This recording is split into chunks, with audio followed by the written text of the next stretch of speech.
FYF Sports. Y'all know what time it is. Y'all see the title of the video. I know that's why a lot of y'all is here. Appreciate that, man. I love that beat too, man. But you know what? But yeah, Big Chest, man, I haven't heard you freestyle before, Big Chest, man. You like a jack of all trades, it seemed like. You drum, you sports podcast. You do a little bit of everything. I want to hear you freestyle. Big Chest, you're going to have to hit that link. You might have to freestyle for us, man. Let me find out you pump faking like Goat Mike. You know. Yeah, don't get caught out there, Big Chest. But you know what, man? We got this title of this video today, man. Russell Westbrook, man. Why does he get so much disrespect? Because in all reality, if you put that man in any other era of basketball, he would be a multi-champion. He would be he would probably have a few championships, especially in the 90s. If you drop Westbrook in the 90s, let's say you add Russell Westbrook to that New York Knicks team. How many times you think they actually lose to Michael Jordan? Come on, man. We're going to be real about it. Because at that two-guard position, Jordan didn't really have much competition. You put a guy as competitive as Russell Westbrook, and he played like every 90s player. Russell Westbrook is just playing in the wrong area. He can't really shoot that well. He's a mid-range player. He attacks the basket ferociously and can do so against any big. And he could do it at an extremely effective level. He averaged – this is how much hate he gets. The man averaged 27, 7, and 7 this year. And people saying that he's a scrub. You got people saying that. You got idiots out there that will really say that Markelle Fultz is better than Russell Westbrook. And the man averaged 27, 7, and 7. See, and I'm going to tell y'all the truth about that. The real hate for Russell Westbrook comes because there were so many LeBron James haters out there that were counting on that Rockets team to take the Lakers down. When he didn't get the job done, they trash you. If you didn't beat the Lakers last year, Laker haters probably spent at least 30 days hating on you, trashing you. Kawhi Leonard and Paul George got trashed for at least 30 to 60 days. Russell Westbrook is still getting trashed, even though he had a great season, probably the best season of his career last year. But he gets hated on. And the crazy thing is, I want somebody to tell me that you cannot drop him in the 90s. And if you put him on any competitive team, that they wouldn't have beaten the Bulls. Jordan had no comparable competition at the shooting guard spot. And I don't want to hear nothing about no Dominique Wilkins. The man didn't play a lick of defense. At least Russell Westbrook tries on defense. He's actually a decent defender. Come on, man. You drop that man on any competitive team, he would have gave Jordan hell. Half the two guards spent their time being scared of Jordan in the league. I ain't never seen Russell Westbrook back down from anybody. Look at the man in the playoffs against the Lakers. They losing, they about to get eliminated. And he's telling people you got to double team me. He's crying about the Lakers double teaming them. They about to get eliminated. They losing big. And he's still talking crazy. He talking crazy like they still have a chance to win the series. Hey, 90s fans, ain't that what y'all want to see from these players? Well, when Russell Westbrook does it, y'all hate the man for it. Come on, man. He would have gave Jordan hell. And like I said, you put a competitor like that in the 90s, there's no way in hell Jordan wins 6 championships. There ain't no way in hell. And I want y'all to hit the link. If you believe this man, Russell Westbrook, is really a bum, please come in here and explain to me why he wouldn't be great in any other era. And if it wasn't for the style of play of this era, the defense of this era, the man, like I said, he's just dropped into the wrong era. The game is more spaced out. Defenders are much more athletic. The game, like I said, it's a 3-point, it's a shooter's game. If you can't shoot in today's NBA, you're going to have a hard time winning. We see that with Ben Simmons. We see that with everybody. We even see it with John Wall, the guy that was just traded for. If you can't shoot, you're going to struggle. Just driving to the basket ain't going to cut it in this NBA.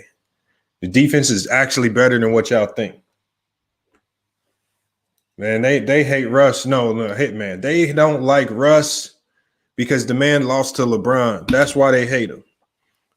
That's why they hate Russ. Because wasn't nobody really complaining about Russell Westbrook when the Houston Rockets had the #1 defense going into the playoff bubble. Didn't nobody have no problem with Russell Westbrook at that point in time. He did it the right way. He's a competitor. He's hard-nosed. He got it out the mud. But when he lost to the Lakers, he's a bum. Come on, man. We hear this. We exposing that fake narrative. We got to expose it. H Money, man. You make sure you hop in here tomorrow, H Money, because we got to talk about Errol Spence. Man, I have a lot of people hitting me up in the email, H Money, saying that Errol Smith has been ducking a lot of smoke, and we gotta really chop it up on that. All boxing tomorrow. But I'm hearing some stuff about Errol Spence ducking smoke. Terrence Crawford, man, that we got to talk a little bit more about that. I heard it was a 60-40 split. So H Money, make sure you tune in tomorrow. I subscribe to your channel too. He put in some good work over there. I know you're probably gonna be going live during the fight. But yeah, we gotta expose this Russell Westbrook hate. Let's expose it for what it really is. Oh yeah, the Wizards definitely won that deal. If I'm the Wizards and I see that trade, I'm making that trade immediately. I can give up damaged goods to get a healthy Westbrook. Basically, but the crazy thing is Westbrook is basically a better John Wall. They basically do the same thing. Westbrook just does it better. And they got rid of they got an upgraded John Wall. That's all they got. What kind of dumb, how stupid is people in Washington? I mean, in Houston. And then I just dropped a video on that. The Houston's so desperate to make James Harden happy. They didn't gave James Harden Dwight Howard. They gave him Chris Paul. He had Russell Westbrook. Now he has John Wall. This man is running through superstars. I think the problem is goddamn James Harden. Like, how many superstars can you get this man? But he ain't got to one final. At least get to a final. He ain't got to a final. The only time he got to a finals is when he was a 6th man. Yeah, H Money. Hey, I kind of feel the same way, H Money. We're gonna chop it up on that tomorrow. Like I said, make sure you tune in tomorrow, H Money. When you come into the live panel today, I'm gonna give you my email so you know exactly when we go live. We're gonna really chop it up on Errol Spence tomorrow. Because I don't know if he's the same fighter after that accident.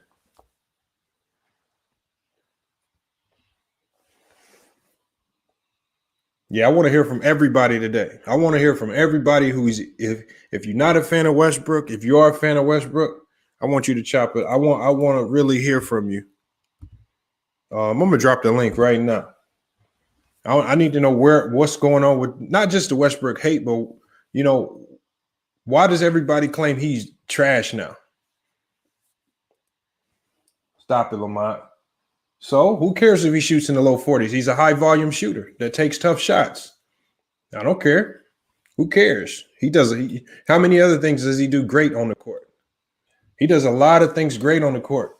Traslin Patterson. Y'all, see, that's the thing. That's how I know you just a highlight watcher, Traslin Patterson, because you don't know the game. Every time, see, and that's the thing. And that's what 90s fans do as well. You might be a big-time 90s fan, Traslin Patterson, because what they do is the first thing 90s fans will say if they want to denigrate a player is they'll say, oh, he can't shoot. They say, oh, his field goal percentage ain't good. That's the only thing y'all see is offense. I know why. Traslin Patterson.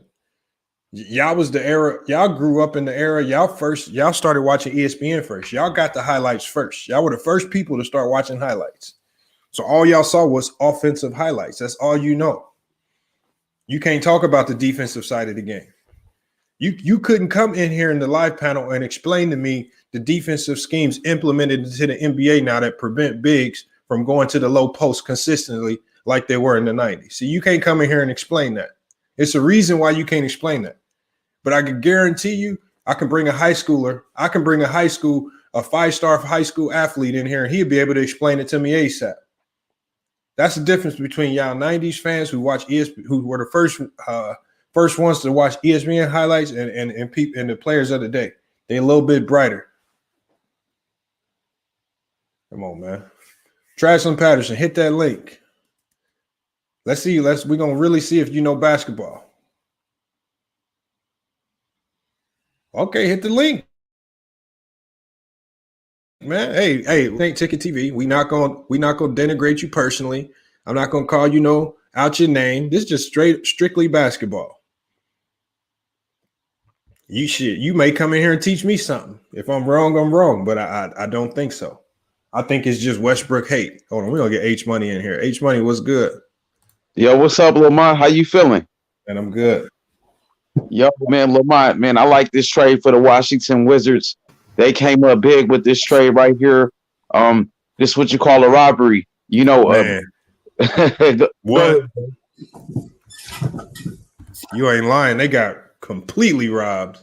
I mean, I don't know. And the Rock, and all because the Rockets want to make James Harden happy. Exactly. And Russell Westbrook always got better. He got better and better while John Wall was the #1 pick. Remember, John Wall was supposed to be better than Russell Westbrook. But one thing about Westbrook, he always got better and better. As the 4th pick in the NBA draft, you know, everybody slept on this guy. He always played with a chip on his shoulder. I believe this trade right here makes the Washington Wizards a playoff team right off the back. Also, we got to remember that Bradley Beal is coming off his best season ever. So you put Russell Westbrook with Bradley Beal, this is the best backcourt in the NBA. And not to mention that the Washington Wizards had the 10th pick in the draft. They drafted that kid out of Israel who was supposed to be a top 5 pick, and he dropped all the way to number 10. So the Wizards are a sleeper team next year. I got the Wizards going to the Eastern Conference Finals for me. Hey, now with this trade, now that's not out of the reach now, because like I was thinking the same thing. I was like, they got a steal in the draft. They got Rui Hachimura. They got Thomas Bryant, who's getting way better. They just re-signed Davis Bertans. I mean, you think about it. If you look at the guy on their bench, I forgot his name. They got a young guy on the bench who be coming in, dropping 20, 25 every time. Troy Jr., I think. Yeah, I'm talking about he be giving buckets like they deep, and like a lot of people be sleeping on them. So y'all need to watch out. Now they just basically got an upgraded John Wall. They just traded the broke down John Wall for a revamped, fixed John Wall. Man, come on, man. What is y'all doing, Houston? But Lamont, go ahead, Lee. Westbrook can't shoot though. He a ball. John Wall can't shoot. No, I'm trolling. Oh, okay. Hold on. What do you got on this? Like, hold on. I want to get to the title of the video because I want everybody to chime on this, because we know that the trade was highway robbery. But like, I look at Westbrook. He's you could drop him. He's like a hyped up, a souped up 90s player. You drop him in the 90s, there ain't no way in hell, no way I think Jordan wins 6 championships. And like I said, you put Westbrook on the Knicks team, you replace him with John Starks. Man, come on, man. Does Jordan beat them? every year? No way. No way. I'll say this, Lamont. MJ's not going to intimidate Russ, especially that. Ain't no way. I agree. That's the thing. And Jordan, that's the one thing he had over a lot of players. He intimidated a lot of the guys. He beat them mentally and made it much easier on the court. I don't know if you can beat Russ mentally. Russ ain't backing down from no Jordan. Right. And people think, Russ is a stat padder and he's selfish. First of all, I agree with you. You can't stat pad. You can't. It's too hard to score in the NBA. You can't stat pad. And if you can't stop me, I'm going to continue to score. Number one. Number two, he's not really okay, is he the greatest shooter? No. But he's not a bad shooter. He's not a bad defender. I think I like John Wall, but I think he's a better defender. Of course.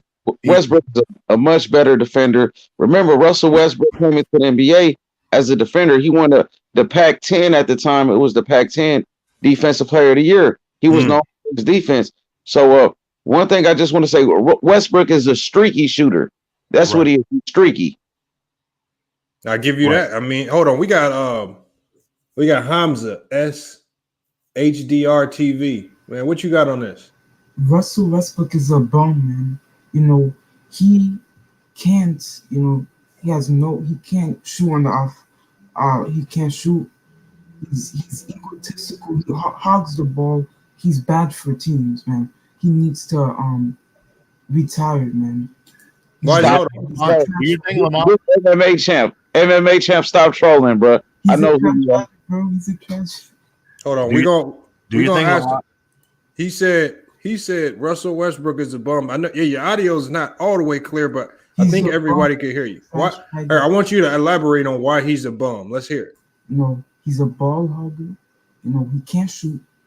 So what? He has good defense. I'll give him that. But that's it, man. That's it. Okay, so is it a requirement to be able to shoot to be a great player? Of course, you need to be. Okay, so Shaq couldn't shoot. He was a great player. Is that factual? Is it factual to you? Hold on. Let me ask you a question. Could Shaquille O'Neal, Dennis Rodman, could they both shoot? Is it? I'm asking you a question. I'm asking you a question. You made you started with the premise. You said that he can't shoot. That's why he's not a great player. So basically, so you're saying it's a requirement for every great player to be able to shoot. Is that correct? Yes. You have to. Okay, so Shaquille O'Neal could not shoot the ball. Why was he a great player? I don't know why. You said he was. People are saying he was. You don't think Shaquille O'Neal was a great player? He's a bum. Oh my God, I gotta get you out of here. You out of here. God dang. All right. But going back to it's funny how you could spot a troll a mile away. But he just was see, this is what happens. See, when you start on a false premise and then I give you a scenario where your whole premise is just absolutely wrong. And then you, like I said, he couldn't get out of that debate right there. Like I said, y'all gotta be, he was a prime example of one of them illogical 90s fans that be on them weak talking points. You got to come in here and know what you're talking about. If you with FYF debates, man, do not say nothing silly like that. All right, we got KJ in here. KJ, what you got on this? What's up? You said, was Shaq a shooter? Now, so basically the other guy said, he was in here. He said that Russell Westbrook is a bum because he's not a great shooter. So I said, is it a requirement to be able to shoot to be a great player in the NBA? He said, yes. And then I asked him, was Shaq a great shooter? And he said, no. Center, don't matter. I said, we're talking about players. I'm not talking about position. And I know a lot of centers that can shoot the ball. But your position plays a factor in it. No, but your position doesn't play in the factor in being able to shoot. Because Bill Laimbeer was one of the better shooters in the league. He was a center. That's like a small percentage. Arvidas Sabonis was a great shooter. He was center. Say a small percentage though. Patrick Ewing was a great shooter. Patrick Ewing, Patrick Ewing, Karl Malone were great shooters. They were bigs. Derek Coleman was a center, a great shooter, a mid-range shooter as well. Gary Payton wasn't that great of a shooter. Perkins was too. Oh yeah, hold on. Sam Perkins, that's another good one. Rick Smith's good shooter. Hold on, so you keep saying you say just because you're a center that gets you out of not being able to shoot. I can run down the list of a whole bunch of bigs that can shoot the ball. That's a requirement for any back. I mean, all centers. That's not a small percentage. It is, especially in today's game where it's almost a requirement where everybody has to be able to shoot the ball, or you find yourself out the league. Dirk Nowitzki, Garnett, Tim Duncan, who could shoot. But you mentioned okay, it's a small percentage of big men. Okay, what about Gary Payton? He was a great player. He wasn't the greatest shooter. Does he count? Hold on. What about Magic? Magic wasn't a good shooter. Okay, that's a good one. That's a good one, Magic. But Gary Payton was an underrated shooter, bro. In Seattle, he could shoot. Yeah, okay. I'll give you that. I'll give you that. But for a point guard, he wasn't a great shooter. I mean, especially in the 90s, where most point guards were these really like slightly above average shooters. I would say that in the 90s at least. At least in the mid-range. They weren't good three-point shooters, but mid-range, they were good. Yeah, Jason Kidd wasn't either. He started shooting threes at the end of his career. In his career. Yeah. But he was even up until the end of his career, he was a great player. That's what I say. It's like so what I'm saying is being able to shoot, that's just one element of the game. There's so much more to basketball than shooting. Right.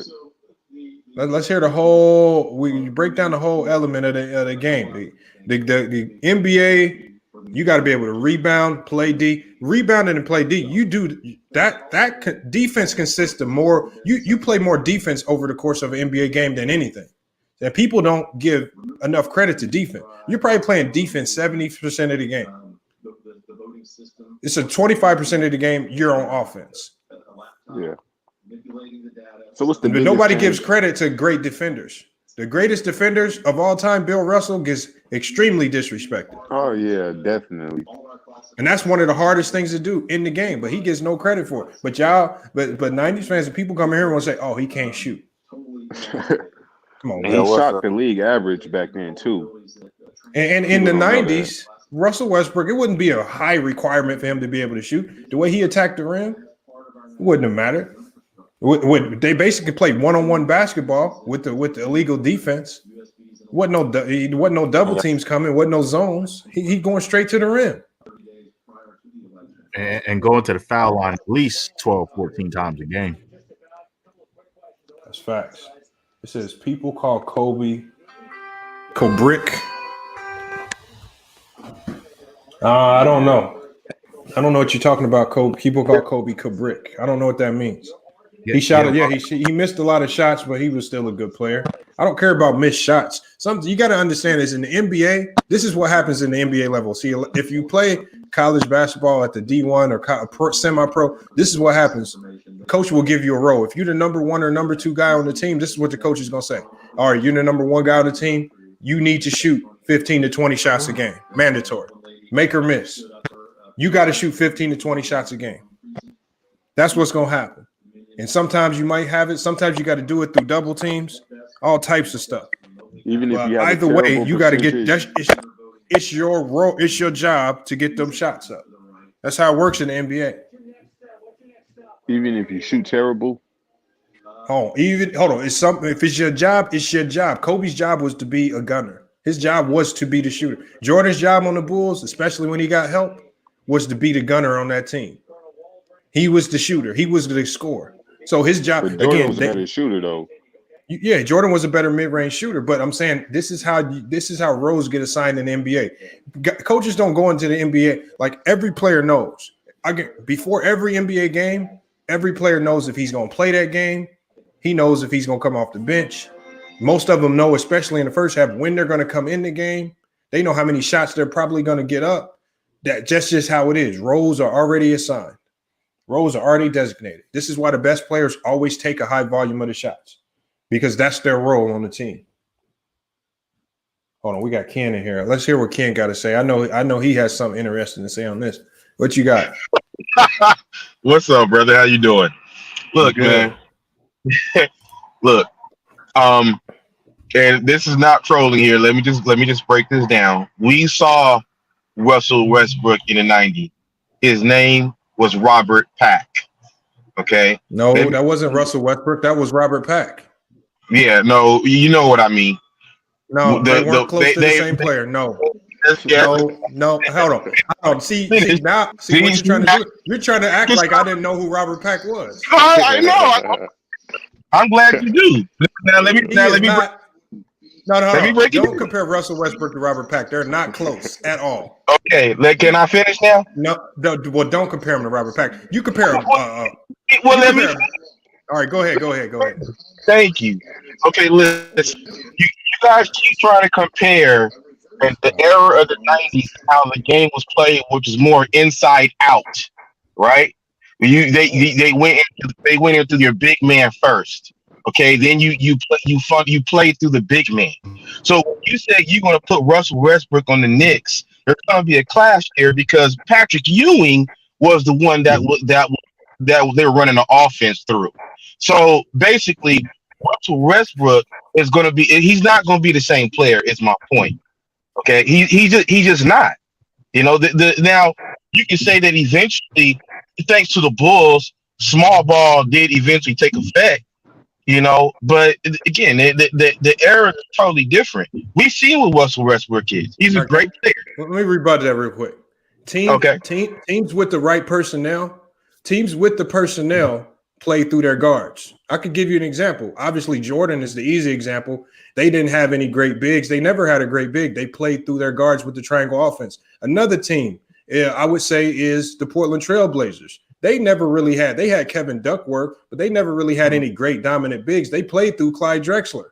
Based on your personnel. So based on your personnel, if they have a Russell Westbrook, I guarantee you they play a little bit more through the guards. They just didn't have anybody like a Russell Westbrook to play through. Yeah, but you gave the example of the Knicks. Yeah, you put him on the Knicks. He ain't. No, absolutely not. Pat Riley's smart enough to say, "I'm going to play through him some." Not with the way Patrick Ewing was when he came out of the league. I'm sorry. No. Name another comparable guard on the Knicks team. A comparable guard. I mean, there was no guard on there at the level of Russell Westbrook. I'm not saying that. But what I'm saying is they're not. What I'm saying is, okay, you gave the example of the Trailblazers who didn't have any guards, or the Bulls, who didn't have any centers, or the Bulls that didn't have any centers. Yeah, they went through their guards, right? But for the most part, in the '90s, it was a big man era. Everybody. Oh my God, man! Come on, brother. You gonna sit there and tell me the '90s wasn't a big man era? Hold on. Y'all say it's a big man era. Where are all the big men at? They retired, bro. What do you mean? Where do you mean? Where are they at? Hold on. Y'all have four. Hold on. Y'all have four great bigs. What do you mean four great bigs? Name them. You had Shaquille O'Neal. You had David Robinson. You had Keem Olajuwon. You had Patrick Ewing. You had Rick Smits. You had Dikembe Mutombo. You had Alonzo Mourning. You had Alonzo Mourning. What? What am I stopping? What am I stopping? What's wrong with the centers? Once you start getting to the subpar all-stars like Alonzo and Rick Smits, that's when I got to stop you. Hold on. We're going to go back to you, Ken. Hold on. We got Hitman in here. Hitman, what you got on this? What's good, Lamont? Hey, first of all, I want to know why you letting them off the hook. One thing you forgetting to realize is that Michael Jordan and all those other guards in that era didn't have to deal with a zone. So Russell Westbrook's seeing a whole lot more exotic defenses. That's fact. So, I mean, you gotta factor that in. I mean, you putting Russell Westbrook in a more isolation. You're putting Russell Westbrook in the isolation era. I feel like he'll thrive in that era. I mean, that's just my opinion. No, he will. I don't feel like he'll be better than Jordan. I don't think he's better than Jordan because he doesn't have the shooting touch like Jordan.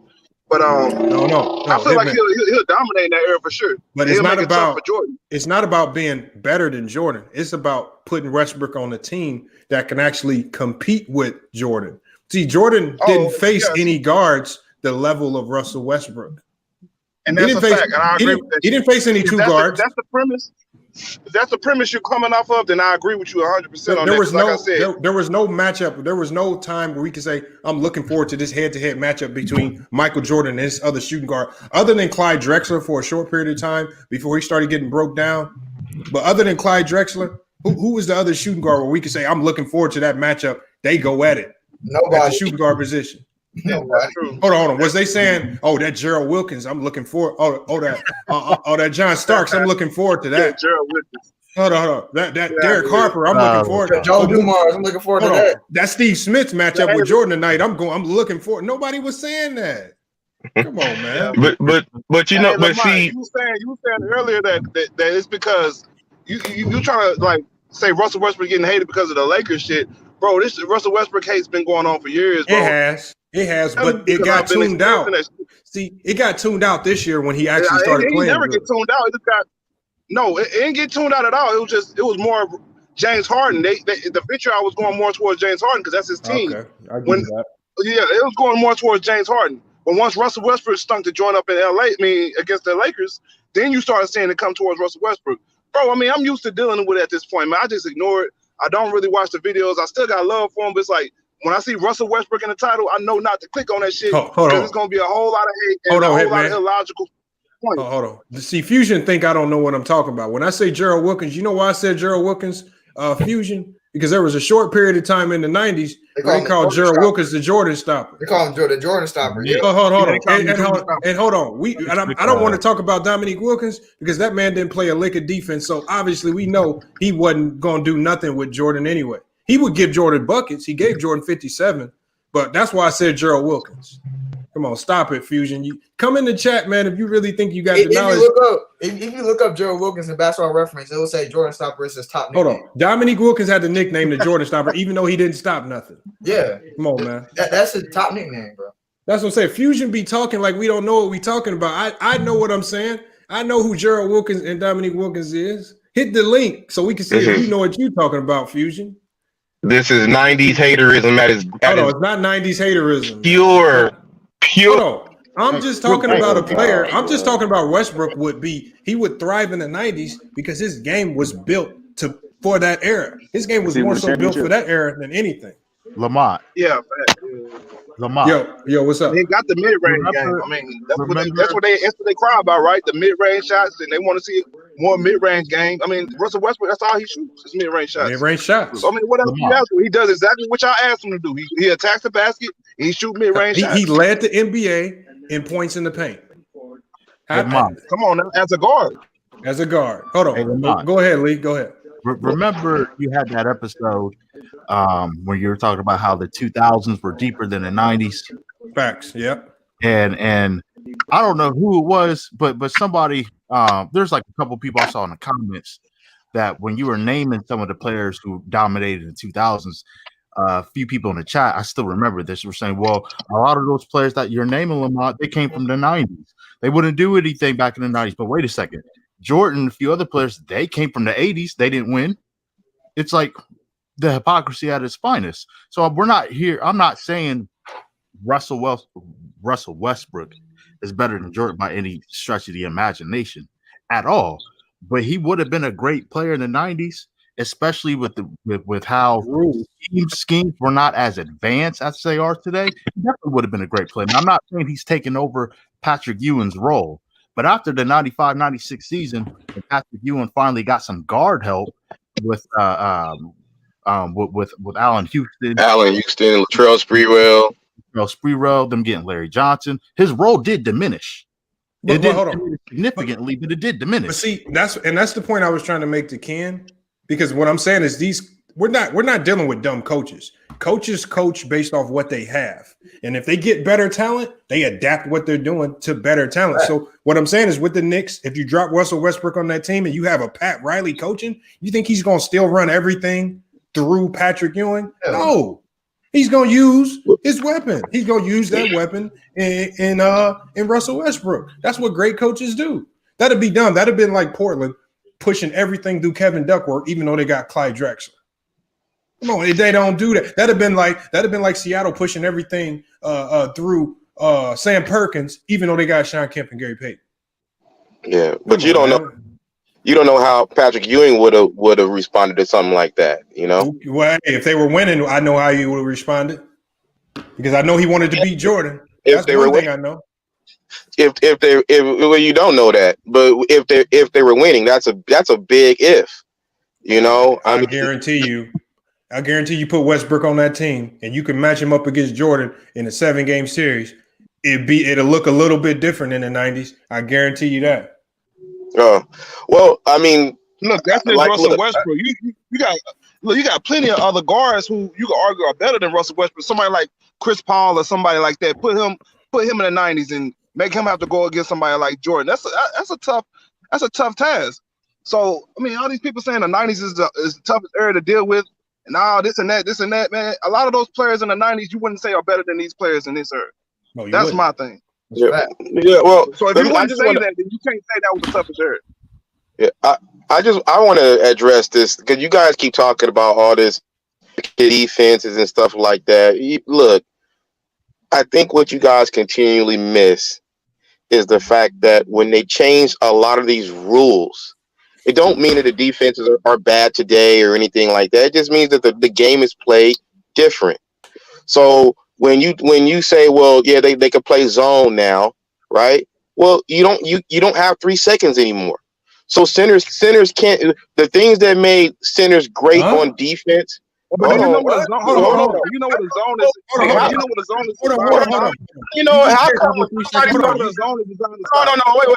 How come when people start spitting some facts to y'all want to start talking over me? Hold on, let me fact check you. That is a fact. That is a fact. Hold on, y'all. Hold on. You said they don't call 3 seconds no more? Hold on 1 second. Ken, you said there's no offensive 3 seconds? I'm sorry? You said there's no offensive 3 seconds anymore or defensive 3 seconds? They eliminated the defensive 3 seconds. What you mean they eliminated it? When did they eliminate that? Hold on. They didn't have defensive 3 seconds in the 90s. I'm sorry? They didn't have no defensive 3 seconds in the 90s. I know. That's what I'm saying. They implemented it. I'm sorry. They implemented it So to make it to where to make it to where centers can't. I'm sorry. I misspoke. But to make it to where centers cannot stand in the lane, right, waiting for somebody like a Russell Westbrook to drive down looking to yak on somebody. Okay, so let me ask you this question. Even though centers could camp in the lane, I didn't really see it stopping anybody from getting to the basket scoring. Right. Well, if you compare the statistics today and these video game like stats that players are putting up today compared to the 90s. Now, mind you, I didn't say that it was easier to score or anything like. I'm just saying things are different. I'm sorry that defenses are worse. I'm just saying things are different. That's why. Something has to give here. Hold on. Because a 2-3 zone, to run a zone to stop isolation. Players like Jordan, Allen Iverson, they suffered after the zone was implemented. That's the reason why Jordan did not want to see the zone. So you got to put that in context. When you say, the zone and all this and that, so you got to put that in context. Russell Westbrook has a similar style of Jordan. That's why I say if he goes to the 90s and it's more isolation heavy, he would thrive in that area. You got to understand what a zone is designed to stop. Hold on. Michael Jordan was two things. One, he implemented his own defense. Michael Jordan was well out of the league, or was he in his 40s? Late 30s. You're saying the style of play is different now. Of course it is, because there's a zone defense now. So you see a lot of pick and rolls to beat that zone. That's how you beat the zone, is with a pick and roll, and you give motion offense around it. So when you're saying the stuff you're saying, put context into it, and you will body back your own points. You got to understand what you're saying. We're saying you put Russell Westbrook in the 90s. You understand me? Hold on. First of all, let me respond to what you said. First of all, Westbrook to question that Westbrook can last in the 90s, that's stupid. To question how much any player who advanced at any time in these years cannot play in the back, that's dumb. KD would average like 40 back in the day because the game has advanced and everybody's skill set got better. You put Michael Jordan back in the 70s. Hold on, wait, let me talk. When you put Michael Jordan back in the 70s, he'd kill too. That's like saying a Nintendo 64 can play good as the new Xbox. Everything advanced over time. And then Lamont, I can't believe you said that the 90s won the big man era though. That's what made me come on the show. I'm gonna give you an example. I'm saying go ahead, but I'm saying, so when I say it's the so-called big man era, but if you really sit back and think, I mean, there were bigs and they played through bigs. That's fact. But when you talk about if you want to say the 90s had the greatest big man, I don't think it had the greatest big man because at the end of the day, they probably only had 4 to 5 really all-time great bigs, all-time great bigs, right? That's it. Hold on, because look, I'm gonna tell you like this. Hold on, I'm gonna run them off. You got Akeem, David Robinson, Shaq, Patrick Ewing. Patrick. Who else is an all-time great? Who else is an all-time great? We not counting Karl Malone as a big. He's a power forward. Okay, you talking about centers? The centers on. Yes. Okay. But you can say the same thing about in this era now. How many all-time small forwards do we have? Wait. But see, here's the problem. Here's the problem with Lamar. Let's go. Hey, go one at a time. Yeah, we got to go one at a time. Yeah, go ahead. All time is like you saying, like comparing a top tier. Like, who is the all-time small forwards right now in the league? Hold on, but if you're gonna have the nerve to call it the big man era, you better be naming me a lot of great bigs. Like, hold on, but like, they usually every team ran through the big. Michael Jordan changed. Don't matter. Just because you win championship through a guard, right or wrong. You run through a big doesn't mean the big is. But now listen though, when Michael Jordan started winning championship, because what you can say it's a big man era, or were they just running offense through bigs? Were they great, or were they just running offense through them? It could be that. Let me ask you a question, Lamar. Hold on. Let me finish. Let me reply to SB because I can name you a lot of bigs from the 90s that were good, but they weren't running no offense through no Mutombo or no Alonzo. Right? They wasn't running no offense through those guys. They were good. Those defensive centers. Right. Hold on. But hold on. But after Ewing, you got to start naming Alonzo and those guys. You weren't running no offense through those guys. Nobody's doing that. No, Alonzo was good, but you're not running no offense through him. But hold on, Lamont. But here's the point, bro. Here's the two things. If you were to give me a top 10 list of centers, I guarantee you, probably at least 4. You can just make an argument for that half of the top 10 centers you list is going to come out of the 90s, right? Two. That's only going to happen because you guys forget about the 60s and the 70s. No, right. you could list the 60s and the 70s as well. I'm talking about from the 50s, 60s, 70s, 80s, 90s, 2000s. Half of them centers is going to come out of the 90s, out of 60 years of NBA play. You said the centers. Okay, but only old centers that people know from back in the day is Kareem, Wilt, and Bill. Don't nobody say nothing else after. You could do Mikan, right? And that's really probably it. Nobody. Right, that's a good name, but nobody brings up Mikan though. Okay, but I'm just being fair. I'm just being fair. But let me say something else. Recency bias. Yeah. Let me say something else, Lamont. Let me say something else. Let me put it to you like this: Alonzo Mourning, or even a Dikembe Mutombo, to a lesser extent, would be comparable to what Dwight Howard was in the 2000s. Man, stop it, man. Come on, man. Dwight Howard is a Hall of Famer. Come on, man. Dwight Howard is a Hall of Fame player. No, don't do that. No. Wait, so you said Mutombo? Dwight in his prime is 10 times better than Alonzo. Yeah. Wow. No, he is not. No, he is not. No, he is not. Stop it. They're basically the same. And the only difference is Alonzo Mourning played against better competition on a nightly basis. Oh my That's God! Answer this question. That's it. Answer this question. Did those players that mentioned, did they ever lead their team to a championship as their best player on the team? Did Alonzo Mourning win Defensive Player 3 years in a row? Are you forgetting how good? I think he has a couple. I think he has a couple. Not in a row. None of them. I think he has 2 or 3, but not in a row. Howard is way better than Alonzo Mourning. Y'all are Yeah, sleeping. y'all were tripping on that. They ain't no Bruh, Lonzo. Dwight ain't Howard No way. as No Lonzo way. is not What close was to Dwight. what was Dwight Howard? What was Dwight Howard's best competition? What was his best Answer me competition? this. Name his top 5 centers. Name his Okay, top answer me 5 this. competition. Before I answer this first. Tell me everything that Alonzo Mourning can do better than Dwight Howard. He can't rebound. He don't play better defense. Not athletic enough. You can answer your own question by answering mine. Okay. Name Dwight Howard's top 5 centers he played against See, there in you his go. prime. See, hold on. That's a smokescreen argument. Talk about That's not a Alonzo. smoke screen argument. Talk about Alonzo's game.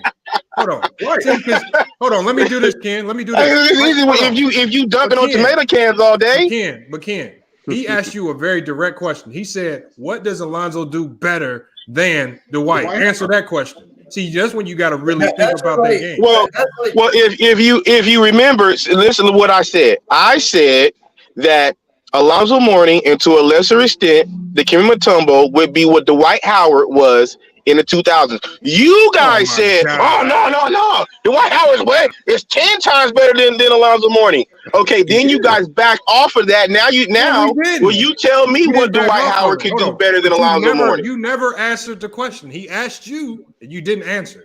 I never said that he was better than them. I said they were on the same level. That's what I said.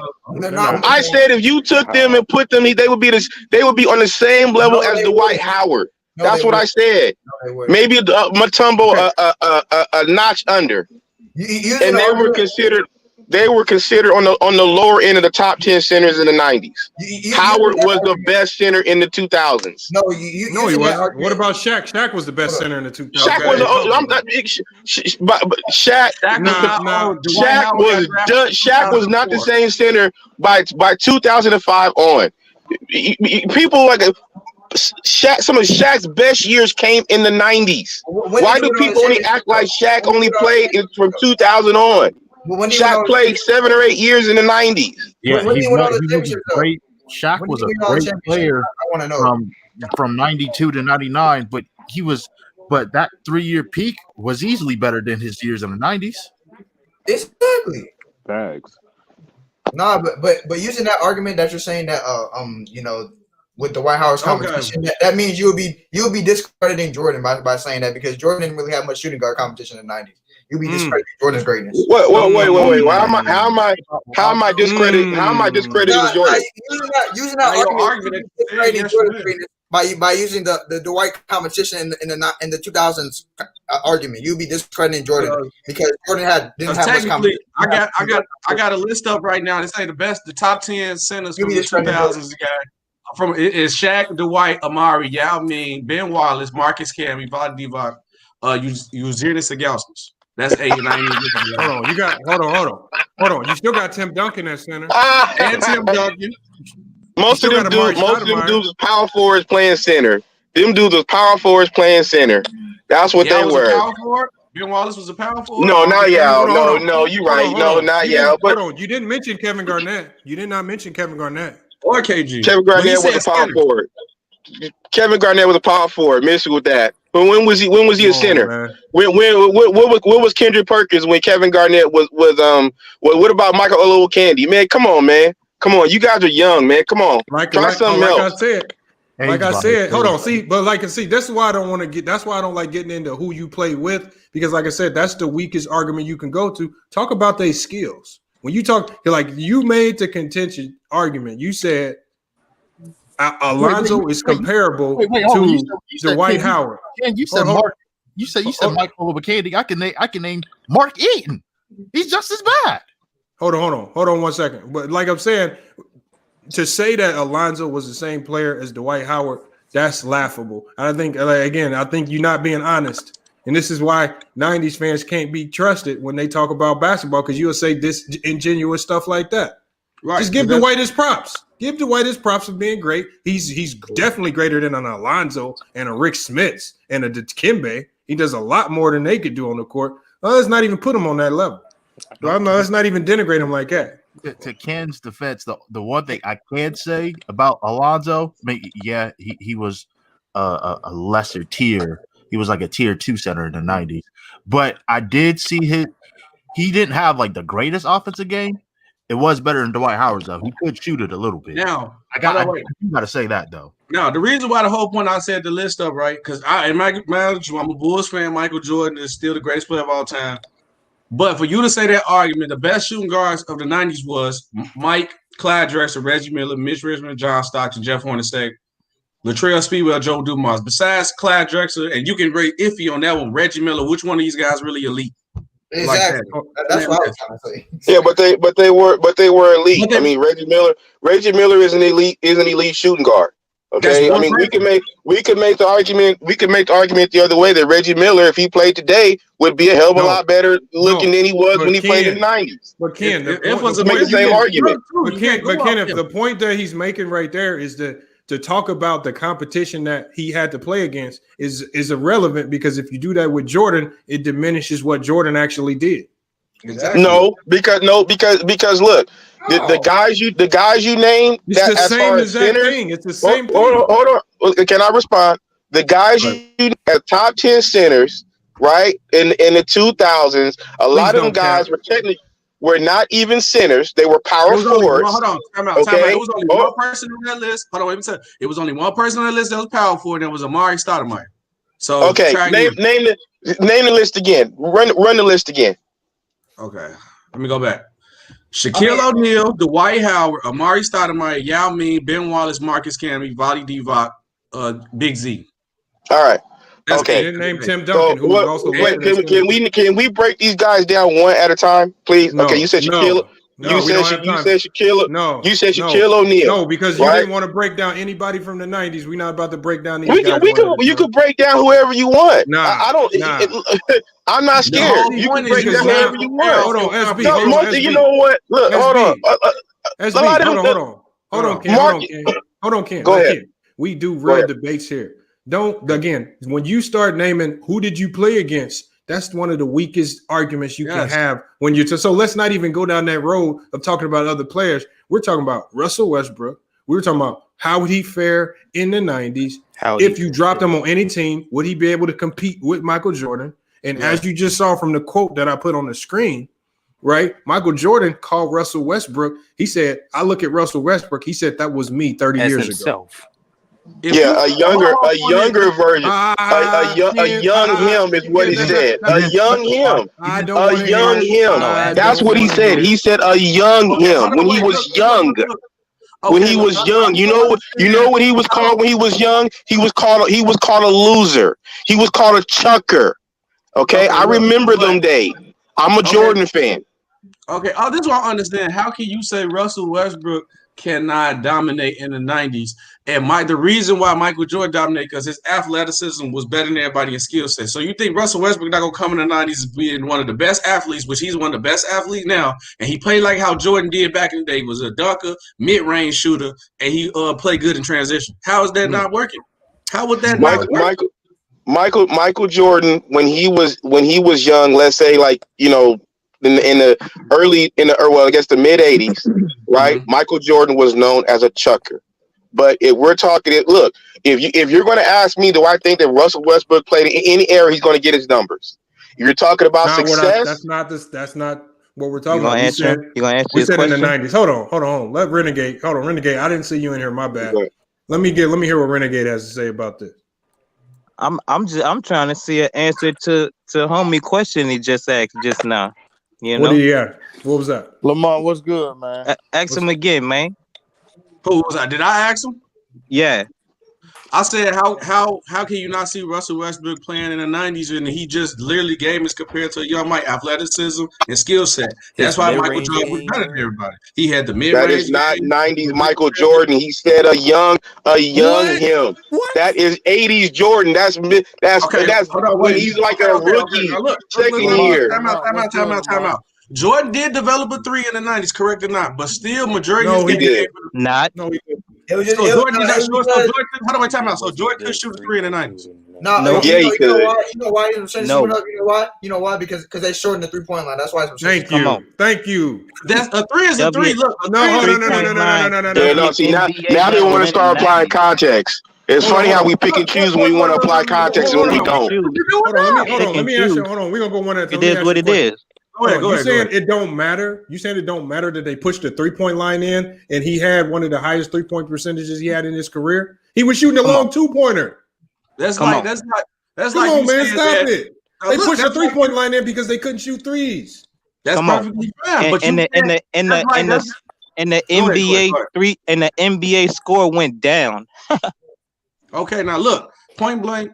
This you gotta understand though.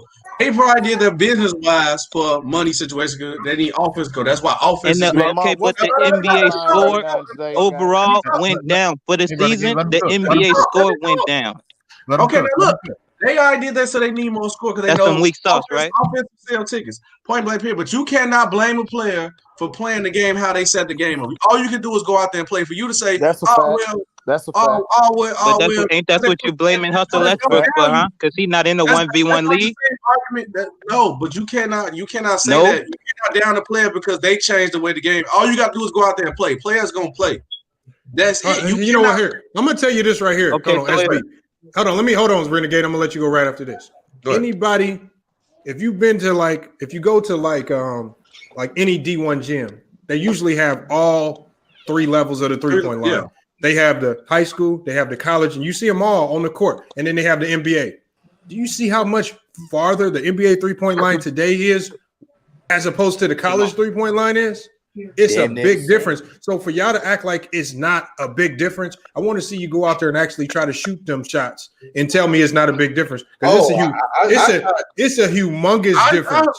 I don't want to hear that. I don't want to hear it. I would love to shoot high school and college threes all day. That NBA 3-point line ain't no joke. So when they had to push it in, that's a big difference because they pushed it in. It wasn't just no inch or two. Is that a fault to Jordan? Did Jordan go up? No, wait, is that a fault to Jordan? Did Jordan No, hold on. I'm not saying that. I'm not saying it was a fault to Jordan, but I'm not gonna act like he was this great 3-point shooter. I'm not gonna act like that because he had a good year shooting the 3 when they pushed the line in. You act like I said he was Steph Curry. What year, I just said he could shoot the 3. Lamont, what year did the NBA play? 95. 95. He wasn't in the league. He was in the league when it was still short. He was playing baseball. When he came back, was the 3-point line the same, C Hill? That was right. No, it wasn't. Thank you. No. Hey, Lamont. You know I'm not finna count. I'm not gonna lie. But go look at the times he took 3 or more threes. I don't. He shot 32% for his career. Wait a minute. You're right. That's all I need to hear. When you start playing semantics with the numbers, 3 or more, 32% for his career is the only number you need to know. Lamont, I'm not arguing that. Look, Shaq shot what from the free throw line? I don't want to hear what he shot. On the first quarter, he went 1-1 all the time. No, I don't want to hear that. He was a terrible free throw shooter. That's not the same argument. But Jordan was a terrible 3-point shooter. That's all. He was average. He was average at best sometimes. Yeah, he was average. Sometimes he was at best, but for the most of his career, he was a below average 3-point shooter. Sometimes he was average. And then y'all comparing it. Who's this Renegade? If for you to say Jordan's a trash 3-point shooter, you got to be comparing it to the days now when everybody can shoot and everybody flinging up threes. Correct. Multiple years, 15% from the 3. SB. Hey, but how can you quantify? Hey, hold on. Wait. Look, 98, he shot 24% from the 3. That's trash. Wait. Check the 3-point attempt from the 90s now. They are true. Hold on, SB. Hold on. Let's see Hill go. And then I got to chime in. I don't even want to cook on this, Lamar. I just want to come in and show love. But I'm just saying, if it's 82 games in the season and a guy shot only 53s that season, how can we quantify? He's not even shooting a 3 a game. Well, hold on. Okay, this is why. Why you can't make it? This is how you quantify it, See here, as a basketball player, the one thing that I know is this. I don't do stuff. I don't do things that I can't. I'm not going to shoot 3s if I can't shoot them. Wait a minute, but hold on, Lamar. Why would you shoot more and expect a higher percentage if you can't shoot them? You can't shoot them if you can't shoot 30. You can't shoot above 35% shooting 50 of them. Why would you shoot more? Hey, Lamar gave me the floor, Kenfolk. Can I ask him a question? Go ahead, Lamar. I know you hoop. You know me and you talk offline. Yeah. I know you know ball. But also on the same, if you can flip that coin and say, well, if you can't stop me from getting to the mid range or getting to the rack, why would I shoot a three? That's like when you at the court, Lamont, and I know you've experienced this because you hoop. That's like you blazing by a nigga and killing him for what you gonna say. What most people say when they get killed. You can't shoot. No, nigga, stop me from doing what I'm doing. That is a testament. What I can do. That makes it worse. That almost makes it worse for 90's defense because come on. If you're telling me with defensive, hold on, but I'm gonna tell you. Because I'm gonna tell you this. They did not have defensive 3 seconds. Centers could stand under the rim, and you're telling me this man went to the rim at will every time. So because at the end of the day, with the zone being implemented every time, it's not a video game. With the zone being implemented, guys can't just drive. So what you do to beat the zone is you can make them overload with the pick and roll, or you can spread them out. You can spread them out and beat them with the pass by hitting the middle, or you can shoot them out the zone, which is what the Lakers did to the Miami Heat. Shot their lights out of the goddamn zone. So what do you do? So the thing is, if they're packing the paint against Jordan and they're making it hard. But Lamont, let me ask you this one question: what is the one offense that you can run in the zone? What you mean one offense? What is the one offense? Can't you run the triangle within the zone? You can run the triangle against the zone. Okay, then. So he played in the triangle for the better part of his career from like what 80, 89 to 98. Not against a legal zone, bro. No, you're not listening. I just said I asked Lamont. What was it against the legal zone? Wait. I'm talking about a zone. Period. What offense can be ran? I'm talking about a legal one. Because wait a minute, Kobe ran. But see here, there was no zone when Jordan played until the 2000s. So they didn't have to have a zone defense or zone offense. Lamont, did Kobe not play in the same offense? Yes or no? Yeah, but that's why I say what Kobe did was much tougher than what Jordan did, which is why we should elevate Kobe more. All I'm saying is he could have done it within the zone. That's the only point. No, hold on. But if he could have done it within the zone, then he wouldn't have cried to the league about it. Come on. Hey, Lamont. There's so many people that cry to the league about. I'm just telling you what he did. No, I'm going to tell you his exact. I'm not denying that. Here's his exact statement. He said the zone defense would take away from the individual greatness of what players do in the game today because they were more so allowed to go one-on-one with illegal defense, right? So the zone does, the zone puts two people on you. As soon as you take a foot in the lane, you got to go 2-3 people, right? And you got to move the ball. So this is why I respect what Kobe did a little bit more. People don't give Kobe enough credit. They talk about he missed all these shots. No, they don't. He missed all these shots against that's true. Zone defenses. He missed all these shots against 2 and 3 people. With few people, like especially when Shaq left, he didn't really have too many guys to pass the ball to anyway. So we got to really, say that all the time. We got to really elevate what Kobe did because he did it against the zone. Correct. And he still check this out, Lamont. He shot 45% from the field. What the difference between 45 and 50% from the field is one shot. So what you're saying is true. That's not cap at all. I'm not saying. But when we go back to Jordan's 3-point percentage, I don't care. 30. No, you're right. It is what it is. I'm just making a point. But I'm saying 32% 3-point shooting in any era is bad. And the 70s is bad. I'm not the 80s is bad. The 90s is bad. And this era is bad. I didn't say he was a 3-point specialist. I just said Jordan could hit the 3 in the 90s. No. He couldn't. No, he could. He was average at best. Yeah, I said again. That's the thing. Lamont, that's what I say all the time. I don't say let me tell you like this. Let me ask you this. He was trash at. Let me ask you this. Is Russell Westbrook a great 3-point shooter? No. He can make threes though. He can make them. Right? We've seen him hit 7 threes one time. Right. I've seen him hit. Will anybody say he's a good 3-point shooter? Hold on. Would anybody ever say he's a good 3-point shooter? No, he's a below average. Thank you. So just because you can hit him or get streaky from back there, like Jordan did against the Blazers, don't mean you're good at it. Because the fact remains, Jordan didn't shoot a lot of threes because he wasn't a good 3-point shooter. That's why. That's not true, Lamont. No, Lamont, that's not true. That's not true.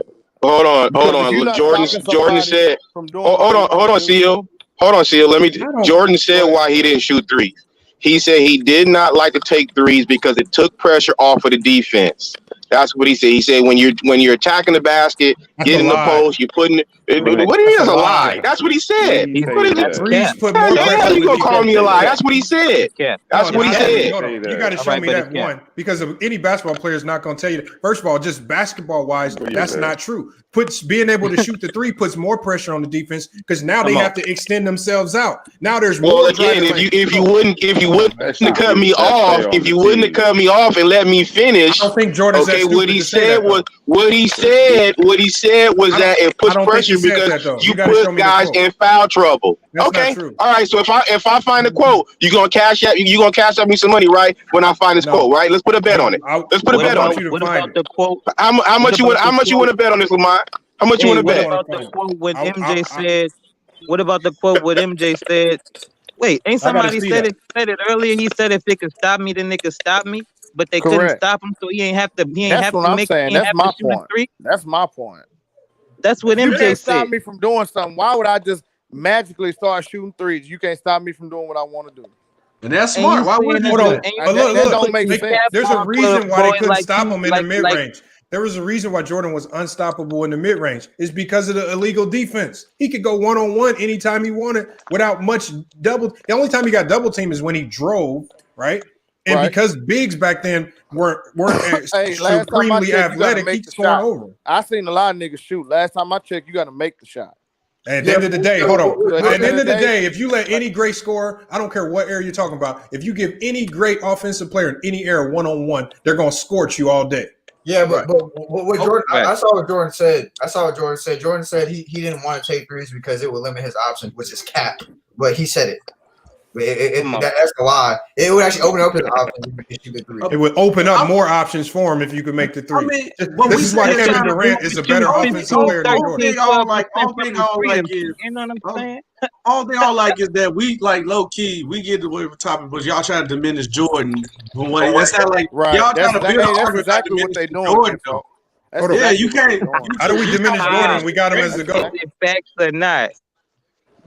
How you get mad at here's my point. Y'all calling that man a lie, and he's the greatest player of all time talking about basketball. Who word do we take? Wait a minute, I got a great question. Who word am I gonna take? Y'all or the GOAT? Hold on, but listen. No. Hey, just because he's the GOAT don't mean he know everything about basketball. Ask the question. Wait a minute. But we don't know what he was thinking. Look at the Charlotte Hornets. Hey, but look, Lamont, you got it. Look, Lamont. You got to think when he said that, he was talking about the game at that moment in time. Y'all looking at the moment today. A lot of teams didn't even shoot threes back then. Why? Because they weren't 3-point shooters. The league wasn't made around. But you got to go into his mind back then. Y'all act like every team had a Craig Hodges. 3-point shooter. A lot of them teams didn't have a Craig Hodges or a John Paxson. And the league average went down. Hey, Lamont. Okay, what's the league average for the 90s? Hey, what's the league average for the 90s? Everybody shot 45% or higher. What's the league average for the 90s? The highest. You want to go? No, I'm not talking about. I think it's like 106. Somebody quote me on that. I'm talking about the points. The point average went down when the league. What was the league average? That's how the game was played. The game was played. The game played inside out. Bro. Hey, Lamont. All right. Yo, what's up, Lee?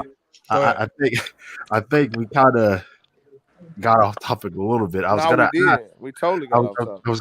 I was gonna ask. I just don't appreciate Jordan getting diminished. Nobody, Jordan's the GOAT. We don't diminish him, but I'm not going to. I'm going to end it on this with the Jordan thing. He's the GOAT. But I'm not going to give him skills that he didn't have just because we want to keep him up there. He just couldn't shoot. Look, it's nothing wrong with saying he couldn't shoot threes. He wasn't very good at it. Just because he hit 6 against the Blazers, I'm not going to be like, oh, he's this great three-point. He just wasn't a great 3-point shooter. That's just like saying, hey, Lamont, I said that he was average free throw shooter. No, he was only average sometimes. Most of the time, he was below average. That's like us. NBA level 3-point line don't mean you a good 3-point shooter. Don't mean you're average neither. So what about Kobe and LeBron? Are they average 3-point shooters? The W. Yes. I mean, Yes. the Both of them are average. when Kobe and Bron was playing, even though Kobe shot, except for 97. Hold on, y'all. First came in the Even though league. Kobe shot 33% from the three. Kobe shot 33% from the three, but he averaged, right? That's average. That's below average. Lamont, what's the difference between 32.5 and 33? Hold on. What did I say Jordan It's not was? the percentages. He was it's how far I the said 3-point Kobe line was average sometimes, but below average most of the time. Okay. Okay. Okay. My question and is, when it was above average, that was when the 3-point line was WNBA level. That all right. too. Yeah, they pushed it back out for Kobe. You still arguing about how they made Okay. You cannot do nothing about that. You got to play how they You play. gotta play. Hey, Kim, It is what it you is, gotta play right? how they Okay, play. I'm just saying what it is. I'm not doing nothing about it. I'm just saying something about If they move the 3-point line to the half court line, you gonna say everybody should better. So what I'm saying, so SB, if they would have pushed if it's 33% from the three and the line pushed way even further back, that 33% is gonna mean something more than the 33% that niggas getting right now. Yeah. Okay. Yeah. Yeah. Hold on. I'm gonna let you go, Lee. Hold on. I'm gonna ask SB a question. If they push the 3-point line to the free throw line, you still gonna say Jordan's a good 3-point shooter? You only can play the game how the game. Oh my God! Stop it, man. Come on. You cannot. Go ahead, Lee. Take the cape off, bro. Take the cap off, Hold on, man. Oh, Lee. Take the cape off with your cap, man. Look. My question is you too, Lamont. So if they move the 3-point line to half court, you gonna say everybody shoot better because they shoot farther away? If they shooting the same percent, if they shooting 33% from the half court 3-point line, they better shooters. Hold on. The only reason the NBA is. I want Lamont to ask. I'm gonna ask you this. The only reason they're even considering adding a 4-point line to the NBA today is because guys is able to shoot it that far now. Okay. It's better shooters. But now look, they are adjusting the game to we not arguing. Oh, look, you're right. They're adjusting the game to the skill set. Is more shooters. Yes. So look, I'm not arguing that. So That's SB, just what the zone was so for. SB, comparing that to the 90s in 95, they pushed the 3-point line in. Why? Because there were no real good shooters in that distance. Now, hold on, wait. Now, before Renegade left, I got 2 questions. Why he left? Literally, the first thing I said. Hey, Lamont, let me go after him, y'all. I'm gonna let you go, nigga. I'm just saying, I'm gonna go after you. No, I gotta let Lee go. Lee was trying to get in. I'm gonna go to you, CL. Go ahead, Lee. Go ahead. All right. Okay, real quick. I did so 2 things. All right, so I did find the average 3-point percentage. I think right now it's between 36 to 38%. I think that's number one. And then number 2, I wanted to go back to the original discussion from earlier. Yeah, I think all of you made some good points. But pertaining to the article where MJ compared, when MJ said Russell Westbrook reminds him of his younger self. Now, Ken, you bring up, I thought Ken brought up a fair point when he was talking about the 80s MJ, but MJ was in his late 20s in the 90s, well, in the early part of the 90s too. So is MJ talking about is he talking about 84 through 90 MJ, or is he talking about the 84 to about 93 MJ? That's what I want to do. I can respond to that. Hold on. All I was saying, and I would believe that he probably talking about the 80s, 90s, and then for Renegade, because he was laughing what you said. But if you remember what I said when I first came in, I said for you to say Russell Westbrook or anybody in this league today can't play back in the day, you crazy because the skill set has advanced. That's like comparing a Nintendo 64 to an Xbox. Everything always get better in time when in advance. Thank you. That's what I literally said that. But when the first thing I came in, and then 2, my question for Lamont is, what percentage do you got to shoot to be a above average 3-point shooter? Since everything in the 30s. Well, I mean, statistically, at least when I look at every scouting report, anything above 38%, we look at you as an elite, a high-level 3-point shooter in the NBA. So if you shoot above 38% and you're taking 1, 2, 3 threes a game or more, we have to really seriously look at you on the 3-point line, because you got to think a 38% 3-point shooter in the league now. Imagine if you get hot. Imagine if you get hot and you're shooting 50%. Now you're gonna be in for a long night defensively. So what I'm saying is, This is why three-point shooting really, like when teams really figured out how three-point shooting could stretch the game out. When they figured out how it could stretch the game out and make it much easier for their slashers, that's when it got tough for teams to defend. Because when you got a Steph Curry in your team and you can't leave them, and it's like, so what teams are doing now? This is why they put a premium on shooting. I got 4 shooters out there. We can drive to the basket whenever we want because y'all can't help. Yeah, y'all can't help. And y'all can't play no zones. Like I said, see, look, what like the Bucks, like there are only a handful of teams that got the length and the discipline to play a zone like the Miami Heat, because one, you got to have the personnel, and then 2, you got to have the discipline to continuously chase down people on the 3-point line, and that's very, very hard to do. That's why a lot of teams don't do it.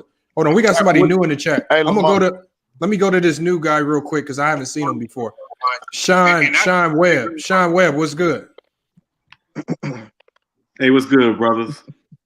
What you got on this? Hey, it's a real interesting conversation. I think obviously y'all are making some great points, but I think what we have to talk about with the evolution of the game is how once the game became more international, the focus did need to become more around shooting because that's what it's always been at the international level. So when Tony Kukoc and all those guys came in to the league in the 90s, the league did start to focus more on shooting. And to the point about the shorter 3-point line, yeah, that factors in. You had more guys hitting more threes because the 3-point line was shortened almost 2 feet. And I think that is a big deal. But also remember, like the mid-90s Rockets, for example, they played 4 out, 1 in. So they spaced the floor around Hakeem. The Magic did the same thing with Shaq, but they would space the floor around Shaq with Dennis Scott and Nick Anderson and Penny. That was the whole idea. And then the evolution of 3-point shots became more because it started to be more about let's provide spacing for our pivot to go to work. Because if you double down, he's going to kill it. We're going to kill you outside. So I think that has to be factored in to the equation as well. I'm going to say one thing about the 4 out, 1 in. I honestly believe the first team to go 4 out, 1 in was the Bulls with the triangle, because the triangle offense is basically 4 out, 1 in. But you just what you do is you're working the triangle on whatever side of the court the ball is on. So the Bulls were probably the first to go 4 out, 1 in with the small ball lineup, one of the first small ball lineups that we ever seen, which dominated the so-called big man era because they couldn't guard the spacing of it. That's one of the difficulties of guarding the zone. It's the spacing of it. And Jordan just happened to be the 1 in guy. You put him in the mid-range where he was unstoppable right there. Right. So again, the teams who went to that style of play had a lot of success, like the Rockets, like the Magic, like the Supersonics at one point in time. A lot of these teams that went to that type of offense, the Suns kind of went to it. They were more three. I'm talking about with Chuck during that time. I would say remember. No, but they never went to. Let me say this, bro. I got to take this test right quick. I just want to chime in on the original thing. Yeah. No, first of all, salute Lamont. I had to come show you some love, but yes, sir. The only thing I was talking about, man, with them threes was Lamont. And in my mind, I just can't quantify a man taking .80 threes and trying to verify that he's not a good shooter. I was saying before the line was pushed in, when he shot 3 shots from the 3 or more, he did that 3 times before they pushed the line in, and he was 38% or higher. All 3 times he shot 3 a game. But my points about the Westbrook, my thing about the go look it up, nigga. I ain't finna argue with you. But nigga, who you talking to? This anti-social, you forgot, nigga. I looked all that shit up. Nigga, go look it up, nigga. I looked all that shit up. Remember, nigga, I was the nigga that went and did my homework on that shit. Remember, nigga, yeah. It was pushed back in 95, right?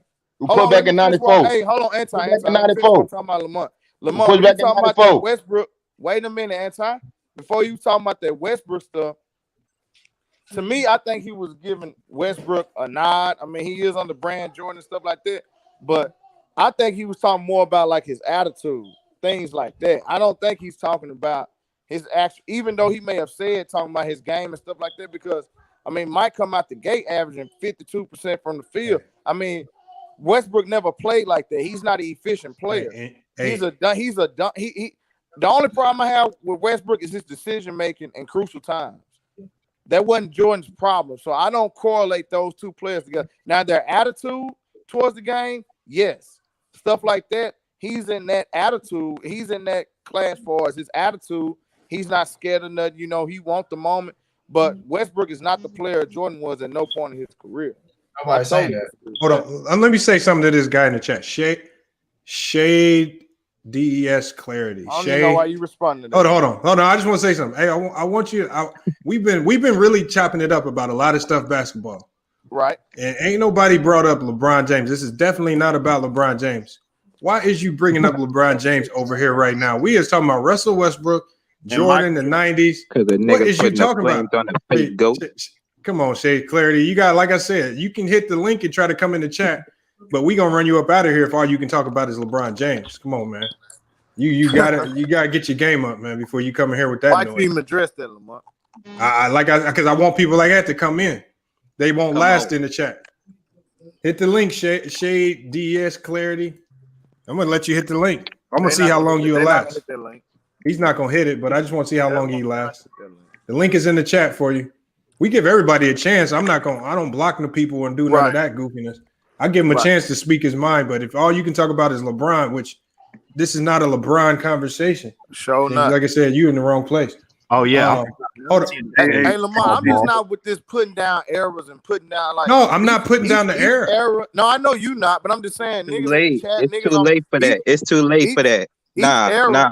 Y'all, hey, if you're a real true basketball fan, you can't let what other people say deter how you look at basketball. We done heard it for too long over here. It's too late. Hey, because it's too late. I don't care what nobody say. Each era it contributed to how the game is played today. So we can't look at another era because the game was played different and say this and say that. Look at the go-to excuse. Hey man, that's my opinion, nigga. Ain't that always the excuse when they don't want to come in the chat? It's time for you to say it again. It's time for you to feel it. It's time for you to feel that. I don't mind by you saying that. Hey, nigga, I don't care about you talking about a different era. You know what I'm saying? I don't care about you talking. Nigga, this is my era. I don't care about you talking about a previous era. I'm just saying, if you're a real true basketball fan, eras you supposed to respect each era. Each era contributed to how we play today. But I ain't never seen it. I ain't never seen it. If it was actually like that, then we would put more respect on Wilt and Bill Russell. Lamar, y'all let niggas that barely know about basketball make y'all feel like that. No. Hold on. Because again, I think people from this era have more respect for the 70s than the 90s fans. Come on, man. It's true. It's sad when a guy like True. I don't disrespect the 90s. I'm gonna give you an example. It's sad when a guy like True the King can tell 90s fans more about Bill Russell and Wilt than they can because they forgot all about that. Right. True the King will tell you more about Bill Russell and Wilt Chamberlain than any 90s fan. But once again, that goes back to my point that you letting people that barely know alter how you feel and what you how what's altered anything. I'm using deductive reasoning when I look at the game. Like old boy talking about. Well, you got to deal with, nigga. I don't care about you talking about no era. I'm just saying that's my opinion. But you putting your plea out though. You putting your plea out. That's not a plea. I done heard you say that a couple different times.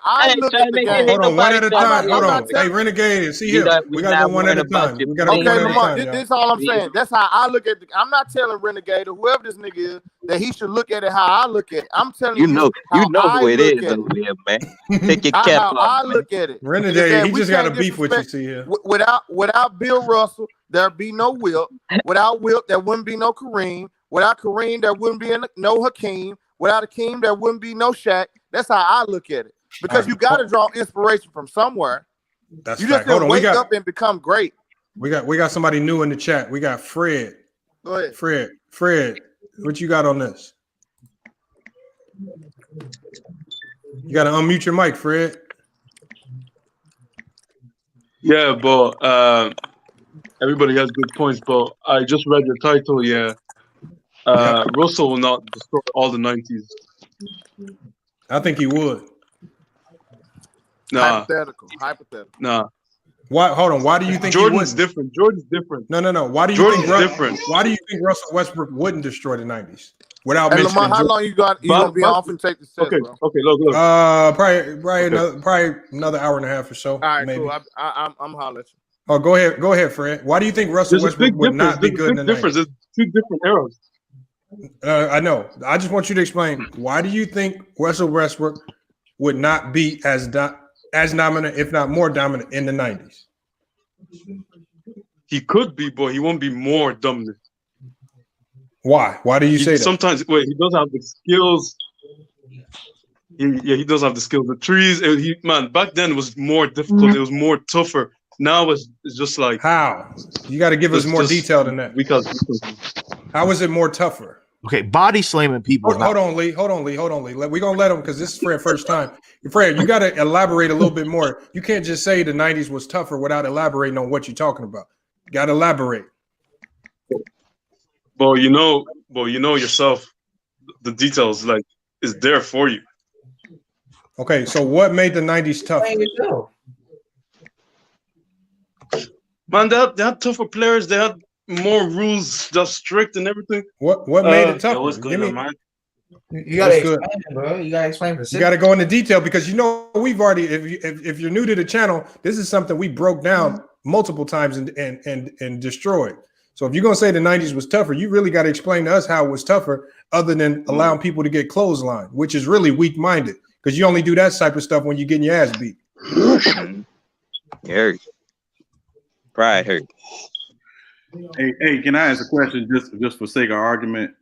If you think about the 90s, who was the player in the 90s that was most comparable to Westbrook?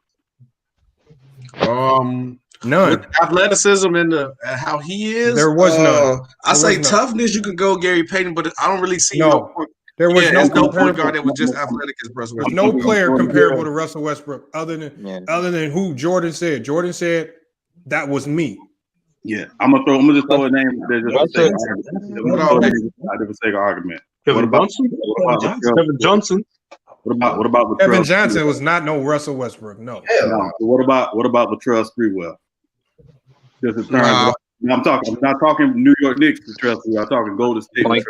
But I don't. To be honest, I don't really consider Latrell a 90s player, even though he came in the 90s. I don't really just consider him a 90s guy. I'm talking about like the heart of the 90s, from early 90s on. Like, Latrell came in 92. He did come in the 90s, but I just don't consider him a 90s player. I consider him more of a 2000s player, because his prime was in the 2000s. Yeah, but he came so early that you kind of give him that, but I don't still see him even in his prime. I don't. You got to think your prime is probably year 6, 7, 8, 9, 10. I mean, you go back and you just look at him early in his career, particularly he was in Golden State with the ball head. He still wasn't doing what Russell Westbrook ever did. I mean, he didn't play like him. He couldn't do as much as what he did. He couldn't attack the rim like him, even though he could finish, but he didn't play with the tenacity that Russell Westbrook did. He played mad, yeah, but not consistently like Russ. Russ is blowing out the Atlanta Hawks, and he's still playing mad. Or getting blown out. That's a different type of type of intensity. Yeah, I'm not saying the mentality. I'm just saying in terms of the game. I wasn't saying the mentality. Russ's mentality is second to none in terms of that. I think Russ is a far better rebounder. He's one of the best rebounding guards ever in NBA history. I think he's a much better passer than Latrell Sprewell. He's a much better playmaker. So I think he's more athletic than Latrell. So I mean, I don't want to compare him there, because I don't think they're comparable. Yeah, I'm just trying to throw a name off the sake of argument, just from the 90s, because if you're trying to put a guy in that particular decade, you kind of want to find a comp for him if you can, to see what he may look like in that decade. That's why I say I don't think there was a player. I don't think there's a player we can really compare Westbrook to. That's the one thing about his game that I like. He's not really comparable to a lot of guys, even though he has a lot of flaws. But Ken really said Robert Pack. I really can't believe he said. Yeah, that's a terrible comparison, Robert Pack. That's terrible. I mean that just shows you how the 90s kind of lack like athletic guard. Like I think the reason why that's why MJ dominated so heavily, because there's no athletic guards. He just killed everybody. He was way more athletic.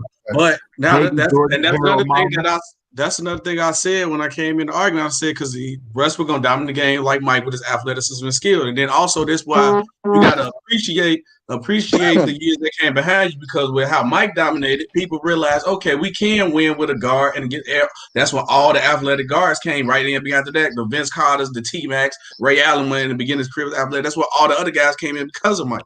Because people started to realize you don't need to get a big man to win no more. You can actually win with a guard. Hold on, we got two new people in the chat, man. We got J Mac and H Town Black. I'm gonna go with J Mac first, and then we're gonna go to H Town Black. Hey J Mac, what you got on this? What's good? What's good, everybody? Can y'all hear me? Man? Yeah, we hear you. Good, buddy. Yeah. Thing about Russ, man. For me, I grew up in the 80s and 90s, so that was my era too. But I think Russell Westbrook would do exactly what he's been doing his whole career in any era. His athleticism matches, what the greatest athletes are doing now. But back then in the 90s, his intensity would have matched pretty much all the tough teams with the toughest guys. But he just would have been more overpowering, more athletic. I think he would have did great, except his basketball IQ. That's the only thing I ever questioned with Russ in his injury prone. But as far as playing the game, look, Baron Davis was a bad boy, man, and he kind of went to the hole just as hard as Russ did. He'll pounce on you. He had a better jump shot than Russ, but at the same time, he could get in there. And I don't think any team back in the 90s, with the exception of maybe the Indiana Pacers when they had the Davises brothers, just really those tough teams that had real tough insides, he still would have got in there. And it just would have been up to Russ as whether he wanted to improve his IQ in his game or not. But I don't think he'd have had no problems in the league. I agree. Hold on. H-Town Black, what you got on? Hey, what's going on? Can y'all hear me? Yep. Yeah, we hear you. Can y'all hear me? Yeah, we hear you. Can you hear us? Hello? Can y'all hear me? Yeah, H-Town Black dropped out. H-Town, come back in. We could hear you, but you probably couldn't hear us, man. Get your audio right and come back in.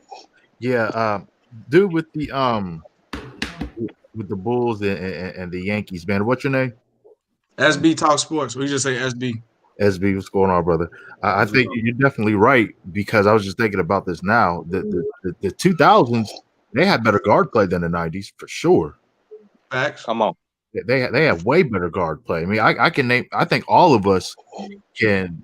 I mean, look, we can just rattle off names now. I mean, I guess T-Mac was technically a small forward, but he did play some shooting guard. So yeah, he played shooting guard a lot in his prime. Yeah, we can go T-Mac, Vince Carter. We could definitely go T-Mac, Vince Carter, Baron Davis. I mean, AI, Ray Allen. I mean, we could just go across the board. Steve Francis. I mean, great. He may have been the lesser tier. Steve Francis. Oh, franchise. And my question to you is why was guard play being appreciated? And that's why you said you got to. That's why I want to. Why was our guard play in the 2000s was much more appreciated, because with the implementation of the zone, if you didn't have good guards, you were going to be trash. And just having a good big in the 2000s wasn't going to be enough to cut it. You needed guards to work that zone, to help penetrate the zone, to help set you up so you could beat the zone. Other than that, otherwise you were not going to be very good. That's why I got combination. But that's why I also said I think the 2000s was one of the toughest area of basketball ever, because of what they had to deal with the rules, with the combination of rules, and with the amount of talent we saw come out of the 2000s. And Lamont, to chime on to that, what happened in the 2000s that you had in the 90s? In the 90s, you still had a lot of dominant big men. In the 2000s, is really only Shaq when you think about dominant big men. I mean, Duncan can go in that conversation, but I mean, just true pivots, like the guys who played on the block and played in the paint. That in the 90s, the guys were still doing it. You still had the Ewans and the Elijah Wans and the Robinsons, and you had all 2000s that transition. So you saw more guards get shine and get light in the 2000s because the pivot was going away. Yeah, and I just think it because the way the way defenses like when teams were allowed to put the zone back in, they definitely took advantage of it immediately. Because then the first zone implementation that we saw was the man-to-man matchup zone, not the 2-3. We saw the man-to-man matchup zone. Why? Because it immediately took away the post. So when you see guys like Shaq and Yao slowly become less and less ineffective, it's not because they were just they were not as good. It's because you know how hard it is to continue to try to score on 2 and 3 people, and then you have to pass out of it, and then you have to run up and down the court, and then you have to play defense on the other end. Like that's not easy. So the matchups, the man-to-man matchup zone changed the way teams have to play. You have to go outside in. And if the league takes the zone out and goes back to illegal defense, you may see a change in strategy. But until then, coaches are not going to be dumb enough to go back to that style of play. It just won't work. Hold on, we got H-Town Black. Let me see if he can get his mic right. H-Town, you back? Nope. There he is. H-Town, can you hear us? Yeah, I can hear y'all. Hey. All right, go ahead. What was you about to say earlier before you dropped out? Can y'all hear me? Yes, sir. Yeah, we hear you. Yep. Oh, okay. Okay, my bad. I got a little delay over here. But hey, yo, first of all, Lamont, man, I'm glad I came to your show, man. I picked you up from another show I was on. I'm like, hey, man, I like the way that dude speak facts. So that's why I came over here. So I appreciate you letting me in. Oh, yes, sir. No problem. All right, so yeah, I'm down here in Houston, Texas. But yeah, man, I've been saying this a long time, man. You know what I'm saying? Number one, I don't feel MJ the GOAT, but it's because of this exact topic right here. I feel like, hey, man, at the same these players today, man, if you took Russell Westbrook, if you took a lot of these athletes, I mean, I would even say Ja Morant. If you took him and put him back and dropped him in the 90s and took Michael Jordan out, everybody would be saying he the GOAT, bro. That athleticism in that time from the perimeter position, hey man, you know what I'm saying? We would man, I'm telling you, man, it's the athleticism that Jordan had in the perimeter position is the reason why everybody say he the GOAT. If you took Russell Westbrook and put him back then and he was dunking on 7-footers, blowing by cats, y'all would have been like, oh my God, he would have been dropping like 40. He didn't have the same type of games with no 3-point shot, and we would be looking at that differently today. That's my opinion on it. That's a good point with that 3-point. That's a good point. But Russell Westbrook IQ is not even close to Michael Jordan IQ, so you got to take that into the fact. That's the thing. But here's the next fact. Here's the next fact right here. At what year could we say Jordan was a high IQ player? Because if you look at his first 6 years, was he really a high IQ player? He was a high IQ player. He was definitely high IQ his last 8-9 years. Are we saying he didn't have no IQ because he didn't have no help, so he was a gun? Or no, I'm not saying high IQ, but he didn't make bad decisions. You could say high, but see high IQ players and this is again, I hate to use this as a comparison because I have to bring his name up. But LeBron in year 3 or 4 went to a finals because he had high IQ and he was able to elevate a weaker team to the finals. But Jordan, his early on was a below 500 player for a long time. He couldn't get over that hump. And it's easy to go to the fact to say that, he didn't have as much talent. He didn't have a team. But we've seen other players like a Dirk, we've seen other players excel and be able to elevate other teammates because they had a higher IQ. Because again, Jordan, his last 5, 6, 7 years might have had the best IQ in the league, but I think that's something you develop over time. You just don't have it. But with the Dallas Mavericks argument, I don't agree with them because if you compare that Dallas Mavericks team that went to the championship to any other Mike O teams, I think we would all say that Dallas had better role players and players on that team. What team are you talking about? The championship Mavericks compared to any Mike team. What Mike team? Any Mike team that didn't have Scotty. The 89 Bulls were better than the Dallas Mavericks. Was Scotty? Yes. Was Scotty on that? Scotty Horace Grant. Yes, he was. No, I said anything without Scotty on it. The 89 Bulls had Scotty and Horace Grant. No, I said the Dallas Mavericks team was better than any Mike team without Scotty. Oh, okay. Well, I mean, maybe so. Oh. You could probably say that. Only team that I give you the argument on was LeBron team that he took to the finals, that first team. And I'm not gonna argue. I feel like Michael Jordan is the GOAT. LeBron still got the highest basketball IQ that I've seen. Period. But Michael Jordan still the GOAT to me, in my opinion. Well, I say that Jordan is a GOAT, but like I said, I don't care if I say you the GOAT. Like if you weren't good at something, there's no problem with saying that. He's still the GOAT. Yeah. But I mean, like I say, LeBron, like what people say about LeBron, he doesn't have that killer instinct or whatever that is, but he's still top 3 all time, depending on where you want to put him, or top 5 if you want to diminish him and put him lower. But other than that, in my opinion, LeBron was a killer.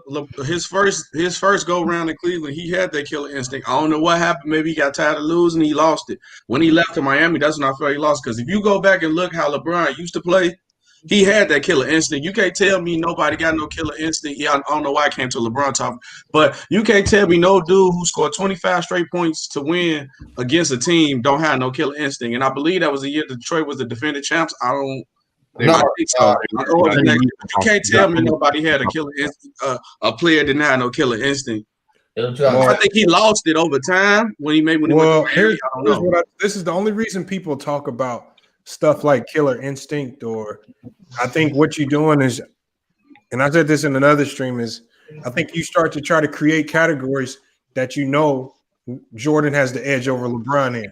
So what we started to do is, Jordan had that killer. We know that's in some instances that's where LeBron failed. So we know Jordan's gonna have that. Or if we say clutch moments and clutch shots, even though LeBron has more clutch shots,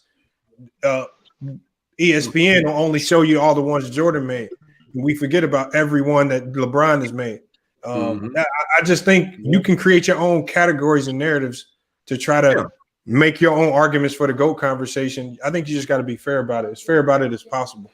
But also with that, we got to. I'm sorry, but also with that, we got to look at the fact that Jordan didn't really accomplish his ultimate goal until he got Phil Jackson, and how he became far more efficient. Even though he was still scoring, he became far more efficient under Phil Jackson. And the fact that Jordan played for 2 of the 5 greatest coaches ever in Dean Smith in college and Phil Jackson in the NBA. I was just gonna say that. That matters. That's part of the equation. If you look at LeBron has probably only played for one coach who's heading to the Hall of Fame, and that's Eric Spoelstra. So I think that he wasn't a Hall of Famer at the time though with LeBron. I'm saying he wasn't. So I'm saying that when you look at where the guy's trending, he's probably headed to the Hall of Fame. Is all I'm saying. But Phil Jackson and Dean Smith are Hall of Fame coaches, and they're 2 of the 5 greatest coaches ever. I have a question for the panel. Now we just mentioned LeBron, talking about eras. It seems like every decade, the style of play per se pertaining to the position changes, and for a good 10 years it was just guard centric no matter what.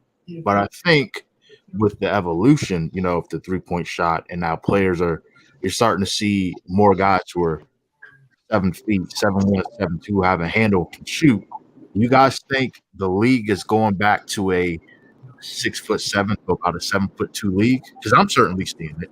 No, I think it's this. No, I think based on the style of play of every era, coaches' only job and scouts' their only job is to try to find ways to beat that whatever they're doing. So whatever the most popular defensive system is out, it's your job as a scout and a coach to continuously find ways to what can we do to beat that defense, to be better offensively or to be better defensively. And so I think as of right now, what's popular for every team now, the best way to beat it out is to find those unicorns. All right, find unicorns who can shoot the ball, like the KDs, like the Porzingises, like Giannis, all these guys right here. These are the types of players you need on your roster to win, because that's what beats what NBA teams are doing. If you don't have that, you're going to struggle to win. Like even if you look at Toronto, they had a Pascal Siakam he's a little bit smaller, but he kind of falls in that category. But when you go into the guys like the Porzingises and the KDs, and these are guys that you're going to have on your team. Anthony Davis, You got to have these types of players to succeed in the league because, like, that's what's going to beat you out now. You got a 7-footer who can shoot threes. KD, when he shoots the ball at the peak of his jump shot. How can you contest somebody at the peak of their jump shot? It's 11 to 12 feet in the air. You can't really contest that.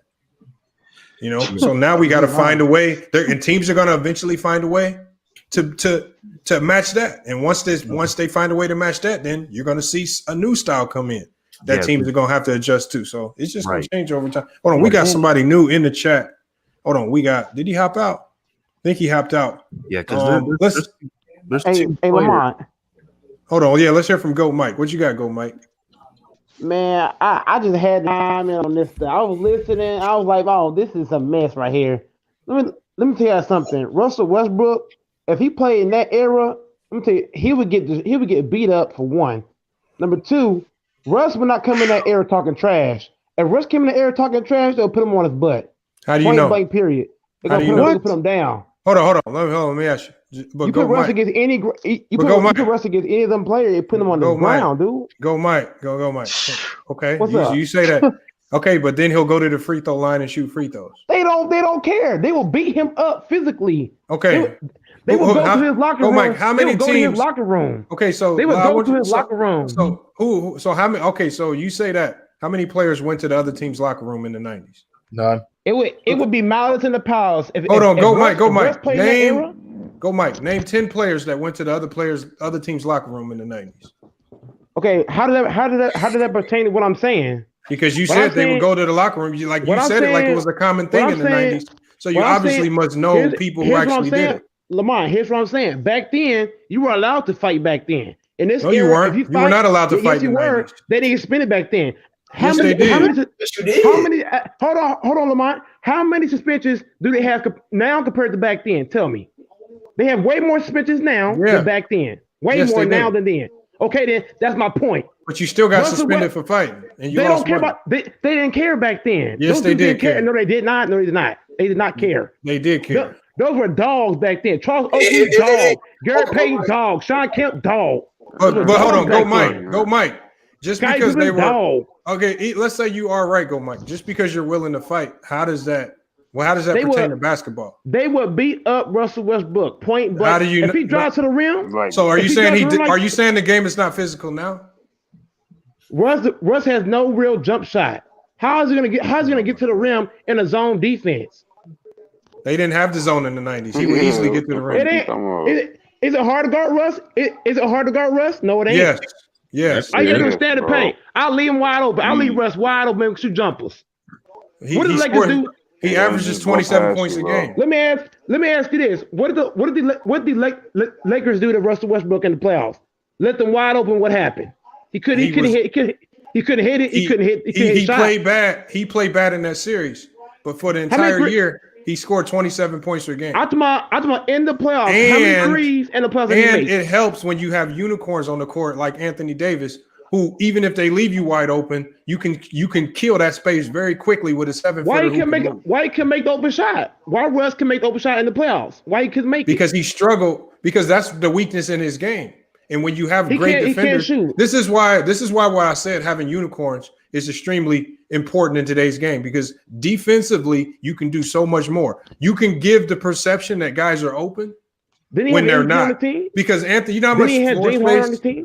Do you know how much floor space Anthony Davis can cover? Didn't he have James Harden? Hold on, go Mike. Hold on, go Mike. This is go Mike. You gotta talk a little bit deeper because we're talking real basketball. So what I'm saying, James Harden, he had an MVP on his squad. Go Mike. Hold on. What I'm saying is defensively, we saw Russell Westbrook struggle against the Lakers, but every team that played the Lakers struggled.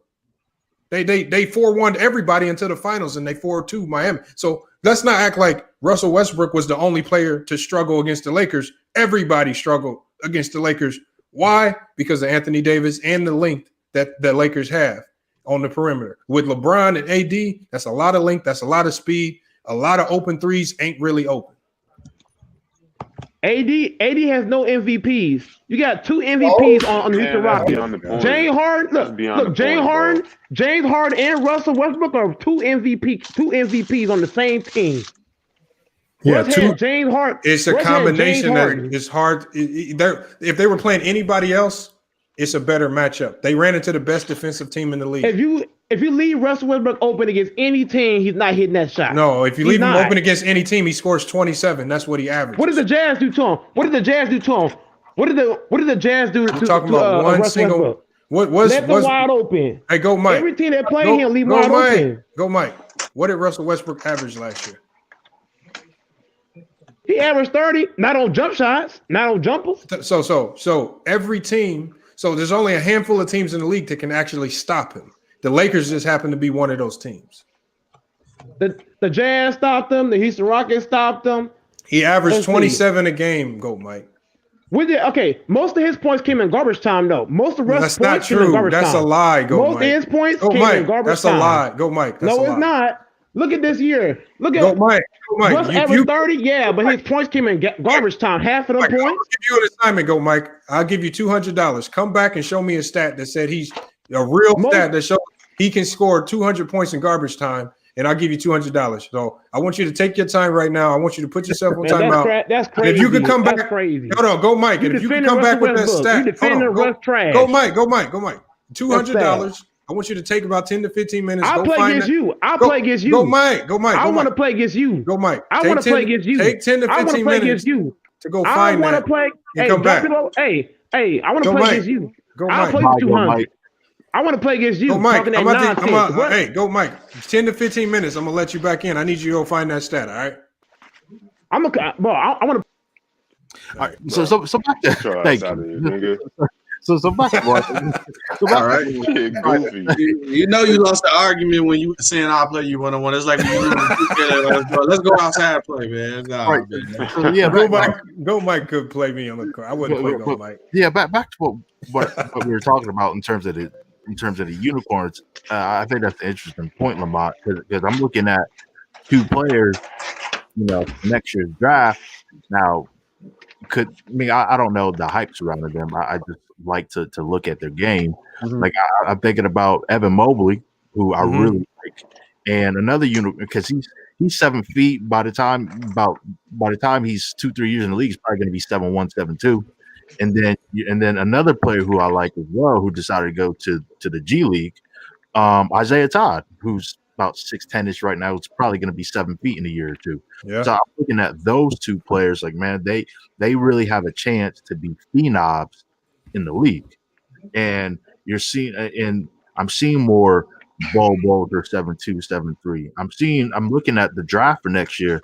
There's a lot of 6'7" to 7'2" players who can handle, can shoot, deep. So that's why I posed the question earlier. Yeah, I mean, look at Imani Bates and Chet Holmgren. Both of those guys probably gonna come into the draft over close to, if not at 7 feet, close to it. Chet Holmgren, I think he's at 7 feet now. Both guys that are unicorns that can attack from the outside, can shoot the three, can drive, can penetrate, and they're all fast. Like you can't find there were only maybe a few bigs in the 90s that were anybody who over 7 feet tall that you can look at who are as fast as Giannis and Anthony Davis. Like name anyone in the 90s that had the speed. Defensively. Maybe Dream is probably the only one. Maybe Dream. And Dream was fast, but I think he was a different type of fast. Young Shaq, that's it. He's talking about foot speed. And a young David Robinson, but that's young David Robinson. We're talking about control. Like when I say basketball speed, I'm talking about being able to go from like on a pass to the weak side, going to close out on the 3-point line quickly and recover without getting burned. Like what? Maybe, but even statistically, if you're honest about Hakeem, even he struggled to guard the perimeter in the 90s. That was one of his weaknesses. Even though he had the speed to maybe stay in front of those guys, he struggled to guard the perimeter, which is another reason why he lived in the paint as well. Yeah, but he could. And again, it was a different game. Obviously, it wasn't switch heavy like it is now, where they literally switch everything defensively. Back then you were still like, I'm getting back to my man. But in rare occasions, and I remember particularly when they played the Knicks, when the Knicks would run that 2-5 pick and roll with Starks and Ewing, Olajuwon would jump out on Starks, and Starks thought he had the advantage. He realized just how quick and how cat quick Hakeem was defensively. But I think that's more, and I think, like I said, that talks about, again, that's my example. Like, imagine now if Hakeem was switching onto a Russell Westbrook instead of John Starks. No, it's a different animal. I was talking about if you drop Russell Westbrook on that team, you take John Starks off. And now he's switching on to, now you got to try to stay in front of Russell Westbrook off that switch. That's a whole different type of, and that's what I mean by like Jordan. It wouldn't have been so sweet because now you got to guard a whole different animal. And this guy's coming at you for full 40 minutes. He's not taking no time off. He's took no possessions off. So, yeah. I mean, that's one of those times you just rely on the scouting report. You know, when you make that switch, you say, percentages, play the percentages. Yep. Just back off, let him shoot. Yep. You got to, because you can't have Hakeem getting into foul trouble. Yeah, exactly. Trying to go guard that. Exactly. And that's where teams have to make that decision. And I think that's something where I think bigs get penalized today because they have to guard lightning quick players. And they say these bigs don't play D. Like, if you realize how fast these guys are, if you ever get on the court with these guys, you realize how quick they are, not just fast, but how quick they are. Yeah. You can find yourself with 3-4 fouls real quick. Because the first thing you do when people start blowing past you is you start reaching and trying to hand check and foul. Yeah. And you find yourself in foul trouble. And they say these bigs can't play D. Well, what you want them to do when you got a lightning quick guard in front of you off a pick and roll? Yep. Come on. Yeah, we got a lot of people in the chat. But yeah, I mean, that was the gist of the conversation today. Anybody else got anything on this Russell Westbrook thing that we ain't spoke about? I'm gonna still wait on Goat Mike to come back with that information. He said Russell Westbrook scored a lot of points in garbage time. So hopefully he can come back in the next 10 to 15 minutes with those facts. He won't. It might be on madeupmonkeystuff.com. Yeah. And that's another thing, y'all. There's no such thing as stat pattern in the NBA because if it's that easy to score in the NBA, I mean, like people say LeBron and Russ stat pad. It's you can't, because at any point in the NBA game, guys are playing hard because you got bench guys that are playing for jobs, playing for money. They're playing hard. So I don't know what point in the game you can stat pad in the NBA game because they're playing hard the whole time. Stats is how you get your money if you an athlete, man. What it facts. Like niggas is fucking stupid. Like there's no such thing as stat pad, not at the NBA level. It's just fake. It's just something to say to diminish somebody. And at the end of the day, it's on the other team to stop you. If they can't stop it, then they got problems, not you. I mean, it's so rare in NBA history. You'll see guys like take a timeout in the last second of a game to try to get an assist to get a triple double or a rebound. Mm-hmm. That happens so rarely. You're right. It's not common. Yeah. And, I was going to say I was on the phone. My bad. It's certain players that you could put on Russ that could probably guard him. I think Scotty could guard Russ maybe back in the day. It's just like you got to have probably either somebody like a Gary Payton or tough in your nose type of guard or. Hold on, let me get a grain of salt. Hey, grain of salt. What Ricky Davis did wasn't basketball. When Ricky Davis tried to get that triple double, he went to the whole other side of the court where there were no players, just trying to throw the ball off the rim to try to get another rebound or some shit. That wasn't real basketball. If you're doing it in the course of the game, yeah, Ricky Davis did some old off the wall type stuff to try to get a triple double. Now, yeah, you can consider that stat pattern, but when LeBron's just lighting you up and you can't stay in front of him, you can't stop him, that ain't stat pattern. That's just him busting your ass and you can't do nothing about it. That's all it is. It's a big difference. So why they don't just foul him and why y'all don't fight on the court and all of that shit when they get in their ass whacked?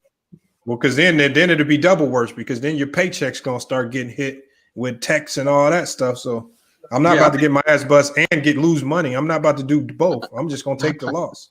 I forgot who was arguing that, talking about they would have fought back in the day because I'm like, the reason why they don't fight is because the malice in the palace. They don't want that no more. The NBA lost a lot of money for that. Yeah, can't let that happen again. And that's why they start hitting you. Yeah, go Mike. He ain't got They was calling them niggas back then new niggas. He was blaming it on the new generation. Oh, these niggas crazy. Hold on. No, he said Kenneth Wright said Westbrook stat pass. There's multiple vids on YouTube showing this. Yeah, anybody can edit something up to make it look a certain way. Kenneth Wright. I guarantee you right now, I could put you in an NBA game and with all the bums, can you stat pad? Yeah. Thank you.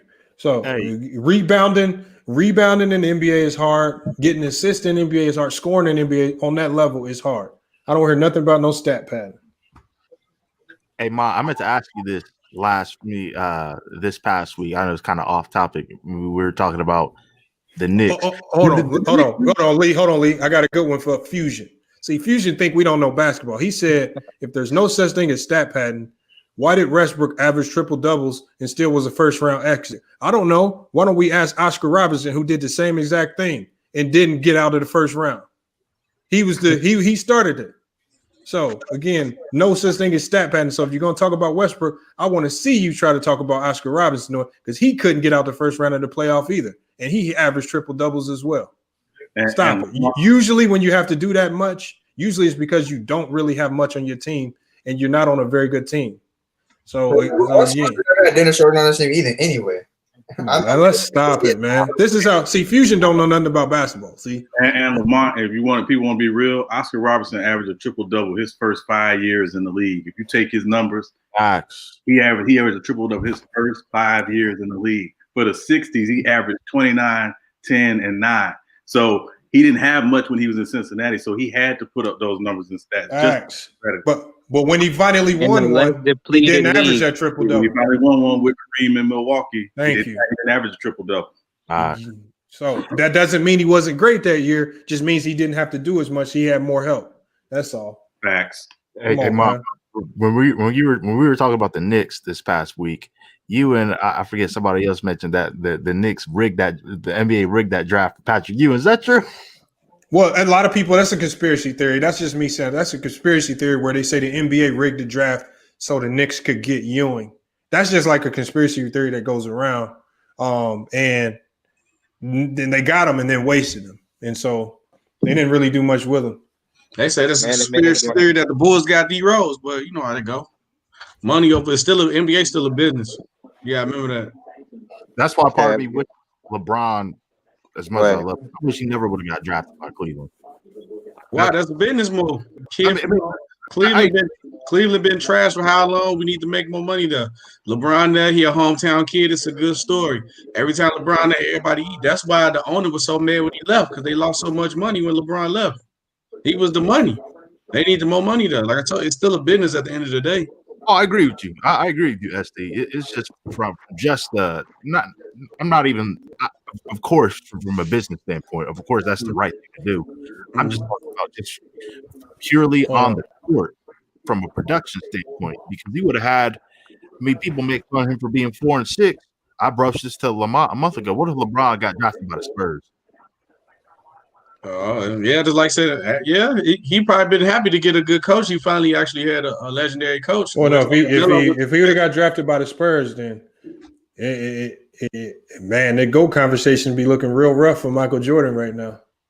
It depends though, because people don't get Tim Duncan. I'm gonna tell you why though. It wouldn't be a fair judgment of it. I can tell you that, because a lot of people don't give Tim Duncan credit because they say he was with Greg Popovich. Jordan was with Phil Jackson. Jordan was with Phil Jackson. I know, but my point is that I'm not saying that you're wrong, but people gonna do that not fair argument like they do Tim Duncan. In my opinion, Tim Duncan is the greatest power forward of all time. If not, you can say he top 3. He doesn't get any love. He wasn't flashy. Jordan Knight shit all over Phil Jackson. Hey, Tim Duncan doesn't really get any publicity, any love, really. Is it because he wasn't flashy? Yep. Yeah, that's why. Yeah, he was just there working. And he to put it like it was, he was boring. That's all. Yeah, he was Mr. Fundamentals. And every time the Spurs made the finals, the ratings was always lower than they usually be. But it was only real basketball fans really appreciate watching the Spurs play. I sure did. Tim Duncan was a problem. If you just like Duncan highlights, then you ain't gonna like watching the Spurs. If you actually know the game, you will appreciate watching the Spurs. Just my opinion. If Tim Duncan ain't in your top 10, you don't know basketball. But see, hold on. There's a lot of people that don't have Bill Russell or Tim Duncan in their top 10. Right. There's no basketball, bro. But see, and I'm telling you, it's because, and I'm gonna tell you why. And I've said this before. I want to know what you think about this, Sean Webb. I don't know if you heard me say this before. I think Bill Russell became the victim of the rings argument. Like people said, Russell won 11 rings so much that they forgot about what he actually did on the court. I think that that's going to happen to Jordan as well. So 20 years from now, we're going to be talking about Steph Curry being better than Jordan, because the only thing they saying about Jordan right now, especially 90s fans, they saying he's 6-0 in the finals. They don't talk about how dominant he was, his game.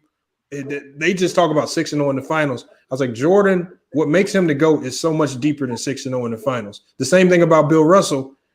11-1 in the finals doesn't define Bill Russell. You look at the rebounding, how he controlled the game, even being a poor offensive player. And so, man, they gotta step their game up when they talking about stuff like it. Hold on, we got 2 new people in the chat. I'm gonna respond to that real quick. Oh yeah, go ahead, Sean. Go ahead, Sean.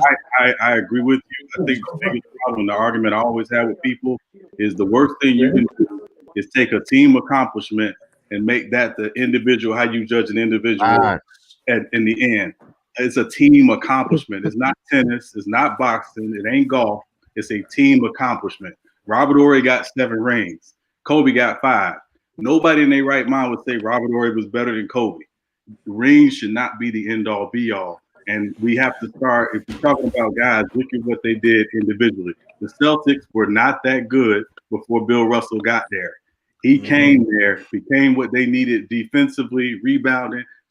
They started the fast break because of Bill Russell. That's how important he was to the Celtics. Right.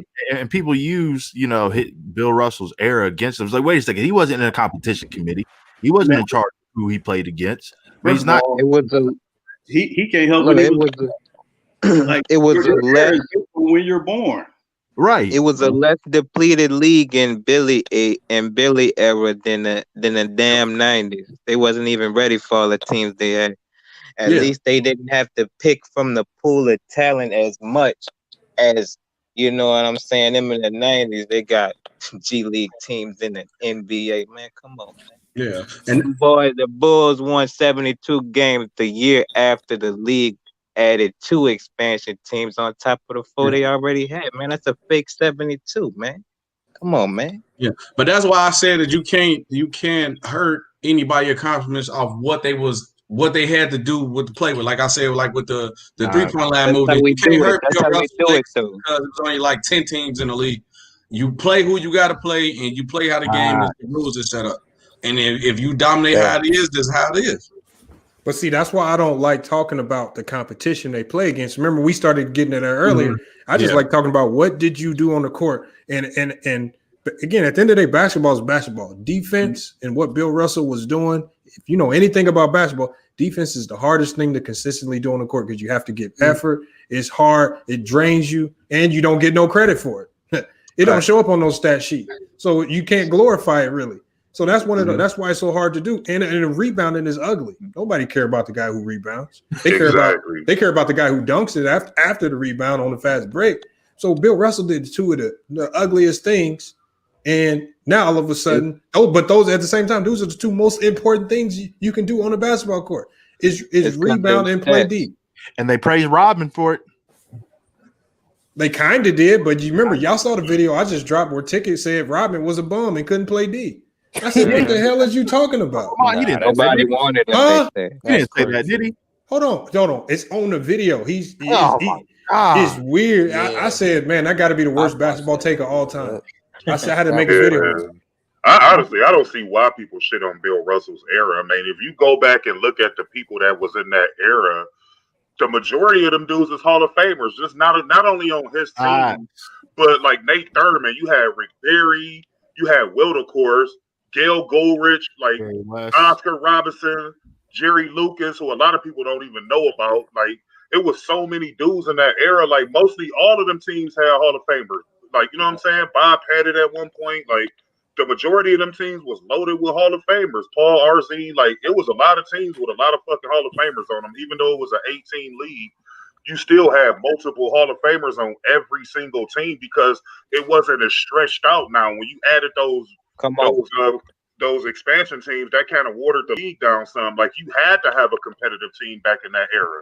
You know what I'm saying? Like, every team was loaded with Hall of Fame players, man. So when people say that, they don't know what they're talking about. Like, you say somebody like Gail Goodrich, they're not going to know who that is because they're not real historians of the game.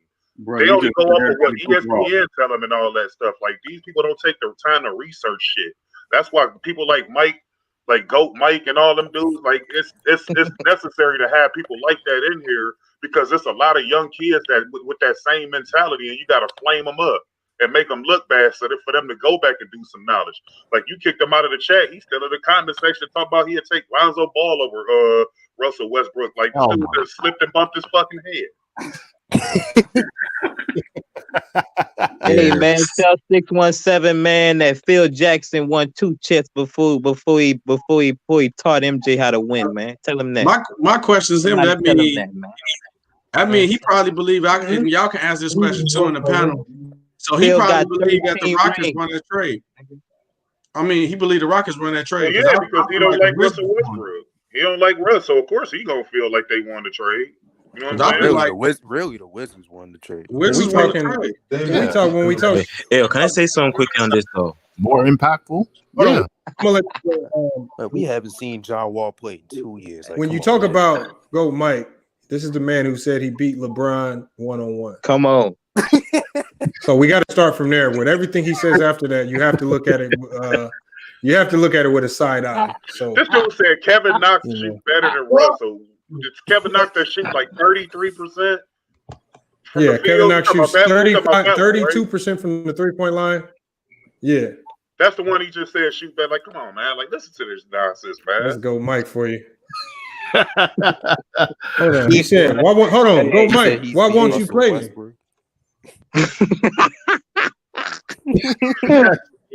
He want to play you, he said. It don't matter how he said it. He said he won't play. Dude, you need to learn how to spell because I remember the last chat you was butchering up some words, brother. I want to play. It's WAN. Shit. He really said Dennis Rodman was a bomb. What's wrong with him? That man don't even got it. That's crazy. Hold on. Hey, I made a video on it. I played the excerpt because, again, I think he was getting into an argument about something. So he was trying to make his point about something. The only way he makes his point is to say Dennis Rodman's a bum. But that's such a reach. Like, I would just have to concede the argument before I say that. I'm not about to just go that far and say he said he was a bum defensively. He said all he could do was rebound. He said he was just an agitator on defense. He said he just grabbed people's balls and was an agitator. I said, oh my God. But I said that's bad for the 90s. I said what? I said that's bad for the 90s because Rodman was considered arguably the best defender of the 90s, right with Hakeem and David Robinson. I said, so if you calling him a bum defensively, what does that say about everybody else? You got even less. You got to be careful when you say that. Somebody Shaquille O'Neal I ever seen anybody do was defense on Shaq was Rodman. That's a fact. Drop the link for the King. And that's fact. True. Because the year before the Bulls played the Magic in the playoffs, they were doubling down on Shaq because they had no answer. And that's why the Magic ended up beating them because they were hitting all those open threes. The next year they get Rodman and they let Rodman play Shaq straight up. 1-on-1. They did not double not one time. And the only people that got off in that series for the Magic was Penny and Shaq. Dennis Scott, Nick, none of them guys did nothing because they knew Rodman had Shaq covered. Hold on, listen to this. Look at what Dennis Rodman did to the whole. Okay, go ahead. No, hold on. Fusion said he said there was no first round. He said it was only semifinals, division finals, and then the finals. So the semifinals was the first round. Idiot. Come on, man. What the hell? God damn, man. Stop doing what? Man, Fusion, man. Fusion, you just come in. Come in and chat. Oh, he said he at work. Yeah, that's it, man. Yo.